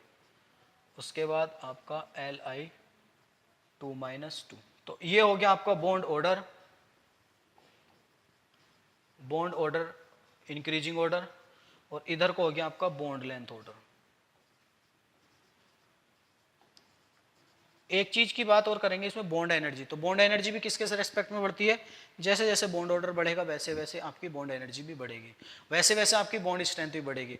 एक फैक्टर आता है स्टेबिलिटी, तो स्टेबिलिटी की बात करेंगे, जितना बॉन्ड ज़्यादा स्ट्रॉन्ग होगा, जितना ज़्यादा उसके अंदर बॉन्ड ज़्यादा होंगे, उतना ही वो बेटा बॉन्ड क्या होगा, स्टेबल होगा। देखो जैसे मैं बात करूँ, एक मॉलिक्यूल का बॉन्ड ऑर्डर है 3, एक का है बॉन्ड ऑर्डर 3 और एक का है बॉन्ड ऑर्डर 1, तो आप कौन से बॉन्ड को आसानी से तोड़ सकते हो, सिंगल वाले को, है ना। तो इसको क्यों नहीं तोड़ सकते, आपको पता है ट्रिपल बॉन्ड बहुत ज़्यादा स्ट्रॉन्ग है, तो बहुत ज़्यादा स्ट्रॉन्ग है मतलब बहुत ज़्यादा स्टेबल है, तो उस बॉन्ड को तोड़ने के लिए मुझे बहुत ज़्यादा एनर्जी देनी पड़ेगी, तो उसकी बॉन्ड एनर्जी भी ज़्यादा होगी। तो आप देखोगे बेटा जिसका बॉन्ड ऑर्डर जितना ज़्यादा होगा उसकी स्टेबिलिटी भी उतनी ही ज़्यादा होगी, है ना। तो अब हम जो है बात कर लेंगे, कोई दिक्कत वाली बात नहीं है। तो आप इसको यहाँ तक नोट कर लीजिए, और मैं कुछ घर से एग्जाम्पल दे रहा हूँ, आप उसको घर से करके लेके आइएगा, और अगले लेक्चर में हम बात करेंगे फिर, क्योंकि टाइम भी हो रहा है और दिन भी छिप गया है। टाइम कितना हो गया, शायद 7:30 से ऊपर हो गया आई थिंक। चलो कोई बात नहीं, जितना हो सकता है अपना ट्राई करते हैं, ठीक है। तो मैं डायरेक्ट बेटा नाइट्रोजन का केस डिस्कस कर लेता हूँ, बाकी आप बना सकते हो, आप घर से ट्राई कर लेना, मैं लिख देता हूँ बोरोन, कार्बन और उसका आप घर से ट्राई करना बेटा, ये होमवर्क है। बोरोन का B2 माइनस B2 प्लस, वैसे ही कार्बन का भी घर से ट्राई कर सकते हो, C2 माइनस C2 माइनस, और आप C2 प्लस। मैं डायरेक्ट एग्जांपल नाइट्रोजन का ले लेता हूँ, केस 1 खत्म हो जाएगा, N2 plus, N2 minus, N2, चलो 2 माइनस कर लो, ठीक है बेटा। तो मैं नाइट्रोजन वाला केस लेके चलता हूँ। तो नाइट्रोजन के पास, एक नाइट्रोजन के पास कितने इलेक्ट्रॉन होंगे, 7, तो N2 के पास टोटल कितने होंगे, 14 इलेक्ट्रॉन्स। कितने हो गए बेटा, 14 इलेक्ट्रॉन्स। लेकिन इसमें 14 इलेक्ट्रॉन्स में आप डायरेक्ट कंसीडर करो p ऑर्बिटल, क्योंकि n के बाद कौन आएगा, n में कौन आएगा, देखो बोरोन, कार्बन और नाइट्रोजन में आएंगे p ऑर्बिटल, मतलब s तो कंप्लीट फिल चलेंगे, क्योंकि अगर n का कॉन्फिगरेशन रखेंगे तो देखो यहाँ से 1s2 2s2 2p3, तो इसका तो s ऑर्बिटल दोनों कंप्लीट है, तो दूसरे नाइट्रोजन के भी कंप्लीट होंगे, तो उनका बॉन्ड ऑर्डर क्या होगा, 0। देखो कंसेप्ट को समझना सीखो, इसके s ऑर्बिटल फिल हैं तो दूसरे वाले नाइट्रोजन के भी फिल होंगे, तो रिजल्टेंट क्या मिलेगा, दोनों का बॉन्ड ऑर्डर 0। तो आप सिर्फ p ऑर्बिटल बनाना सीखो। और p ऑर्बिटल कौन सा केस में आता है, ये वाला बोलो बेटा, 1214 है ना, है ना, 2121 वाला केस, 2121 वाला केस में आता है। तो आप डायरेक्ट डायग्राम में p ऑर्बिटल बना लो। तो s को तो बनाने की जरूरत ही नहीं है, क्योंकि बॉन्ड ऑर्डर में s वालों का 0 आएगा, क्योंकि पहले से वो फिल है, और दूसरे नाइट्रोजन के फिल होंगे तो फिल करेंगे बॉन्डिंग माइनस एंटी बॉन्डिंग 0। तो आप डायरेक्ट बेटा p ऑर्बिटल बना लो। जहां से p ऑर्बिटल स्टार्ट हो जाए तो आप s को भूल जाना, s को भूल जाना। s कहां तक आएंगे, 8 इलेक्ट्रॉन तक, 8 से ऊपर जैसे कूद जाएंगे आपके p ऑर्बिटल स्टार्ट हो जाएंगे। तो आपको इसका डायरेक्ट p ऑर्बिटल बनाना है इस तरीके से, ये आपका px हो गया, ये py हो गया, ये pz हो गया। वैसे इसका भी आप px बना सकते हो, px py pz। इसमें कौन सा रूल फॉलो करता है, केस 1 वाला 2121, मतलब नीचे पाई ऑर्बिटल आने चाहिए, ऊपर आपका ये ऑर्बिटल आना चाहिए। वैसे इसकी बात करें, ऊपर आपका पाई ऑर्बिटल आना चाहिए, इससे ऊपर आपका सिग्मा जेड, इसको बोलेंगे पाई एक्स, और इसको बोलेंगे पाई वाई, इसको बोलेंगे सिग्मा 2pz, इसको बोलेंगे पाई स्टार, स्टार कौन है, एंटी बॉन्डिंग, और इसको बोलो एक्स पाई स्टार बाई, इसको सिग्मा स्टार 2p/z। ठीक है बेटा, कुछ इस तरीके से आप ध्यान रखना। अब पी में देख लो बस कितने इलेक्ट्रॉन है, यहाँ पे भी नाइट्रोजन होगा, इसमें भी 3 इलेक्ट्रॉन होंगे, इसके पास भी कितने इलेक्ट्रॉन होंगे, 3 होंगे, है ना। अभी पेयरिंग करेगा, सबसे पहले एक इलेक्ट्रॉन इसमें आएगा, फिर इस वाले में जाएगा, फिर इसमें आएगा, फिर इसमें आएगा, 4 इलेक्ट्रॉन हो गए, टोटल कितने, 6, एक इधर आएगा, एक इधर आएगा। एंटी बॉन्डिंग में कुछ गया नहीं गया, तो बॉन्ड ऑर्डर निकाल सकते हो। बॉन्ड ऑर्डर कितना आएगा, 6 - 0 / 2, कितना आएगा, बॉन्ड ऑर्डर 3। आपने देखा होगा नाइट्रोजन नाइट्रोजन के बीच में क्या होता है, ट्रिपल बॉन्ड होता नहीं होता। वैसे ही अगर मैं बात करूं बॉन्ड ऑर्डर ऑफ, ये N2 के लिए निकाल लिया मैंने, उसके बाद मैंने किया N2 2- के बाद में N2 2- प्लस की है, तो N2 2+ में कितने इलेक्ट्रॉन बचे होंगे, तो टोटल कितने होते, 14, कितने बचे होंगे, 13 बचे होंगे। तो बेटा p ऑर्बिटल में ही कम होंगे, क्योंकि s तक तो कंप्लीट है, तो एक में p में 1 पहुंचा होगा, 2 पहुंचा होगा, और एक में 3 पहुंचा होगा, एक इलेक्ट्रॉन कम कर दो। देखो ये 14 के लिए है डायग्राम, एक इलेक्ट्रॉन कम कर दो, तो बॉन्ड ऑर्डर कितना आएगा आपका, 5 - 0 / 2, 2.5। वैसे मैं बात करूं N2 2- की, कितने इलेक्ट्रॉन हो गए बेटा, बोलो, 14 के लिए मैंने डायग्राम बना रखा, 16, 14 के बाद कौन आएगा, 15 इलेक्ट्रॉन कहाँ जाएगा, इधर जाएगा, है ना। अब इसमें एंटी बॉन्डिंग में कितने इलेक्ट्रॉन पहुंच गए, 6 - 1 / 2, 2.5। ठीक है, N2 2- की बात करूंगा तो बेटा, N2 2- की बात करूं तो देखो इसके पास कितने इलेक्ट्रॉन है, 14 के लिए डायग्राम ये बना हुआ है, 2 इलेक्ट्रॉन और जोड़ दो, तो 16, 15 और 16, है ना। तो अब यहाँ पे कर सकते हो 6 - 2 / 2 = 4, 4 के लिए / 2 करोगे कितना आएगा, बॉन्ड ऑर्डर 2। तो जैसे जैसे बेटा इलेक्ट्रॉन्स बढ़ रहे हैं वैसे वैसे बॉन्ड ऑर्डर भी कम हो रहा है। तो बॉन्ड ऑर्डर लगा सकते हो यहाँ से आप, कैसे अरेंज करोगे, सबसे ज्यादा किसका होगा, N2, उसके बाद कौन होगा आपका N2+, उसके बाद कौन होगा आपका N2-, उसके बाद कौन होगा N2 2-। कर सकते हो बेटा, सिंपल है ना। हाँ, ये हो गया आपका बॉन्ड ऑर्डर, और इधर को क्या हो जाएगा, बॉन्ड लेंथ। क्या मेरी बात समझ में आ रही है, सिंपल है बेटा। तो आपको देखो जहां p ऑर्बिटल इन्वॉल्व होना स्टार्ट हो जाए एटॉमिक ऑर्बिटल के अंदर, तो आंख मीच के s ऑर्बिटल को छोड़ देना, आपको डायरेक्ट p बनाना है। बस ये केस चेक कर लेना कि वो 1-2-1 वाले का केस है या 1-2-2-1 वाले का केस है ना। तो उस चीज का थोड़ा सा ध्यान कर लेना, आपका आंसर बिल्कुल सही करेक्ट निकल के आ जाएगा। ठीक है बेटा, तो हमने केस 1 को पूरा कंप्लीटली डिस्कस कर लिया है, उनके बॉन्ड ऑर्डर निकालना सीख गए हैं, है ना। और अगले लेक्चर में हम सीखेंगे केस 2। केस 2 में हमें क्या सीखना है, हमें केस 2 सीखना है जिसके अंदर 1-2-2-1 का केस फॉलो करें, उनका बॉन्ड ऑर्डर कैसे निकालेंगे। बॉन्ड ऑर्डर सबका सेम ऐसी फॉर्मूला यही लगेगा, लेकिन उनके बीच में जो ऑर्बिटल है वो एक्सचेंज हो जाते हैं, जो आपके पाई होते हैं वो ऊपर चले जाते हैं, सिग्मा वाले नीचे आ जाते हैं। तो बस फिलिंग वही है सेम, इलेक्ट्रॉन फिल करने का तरीका सेम है, बॉन्ड ऑर्डर निकालना है। लेकिन फिर उसके बाद हम सीखेंगे, अभी था ये होमो एटॉमिक मॉलिक्यूल के अंदर, मतलब एक जैसे मॉलिक्यूल के बीच में अगर उसमें हेट्रो एटॉमिक मॉलिक्यूल आ जाए। हेट्रो एटॉमिक मॉलिक्यूल कैसे हो सकते हैं, एक से अलग, मतलब जैसे NO CO, है ना। अभी कुछ दिन पहले एक असाइनमेंट में मैंने क्वेश्चन दिया था, शायद असाइनमेंट नंबर आई थिंक याद नहीं आ रहा मेरे को एग्जैक्टली कौन सा था, उसमें CO दिया था।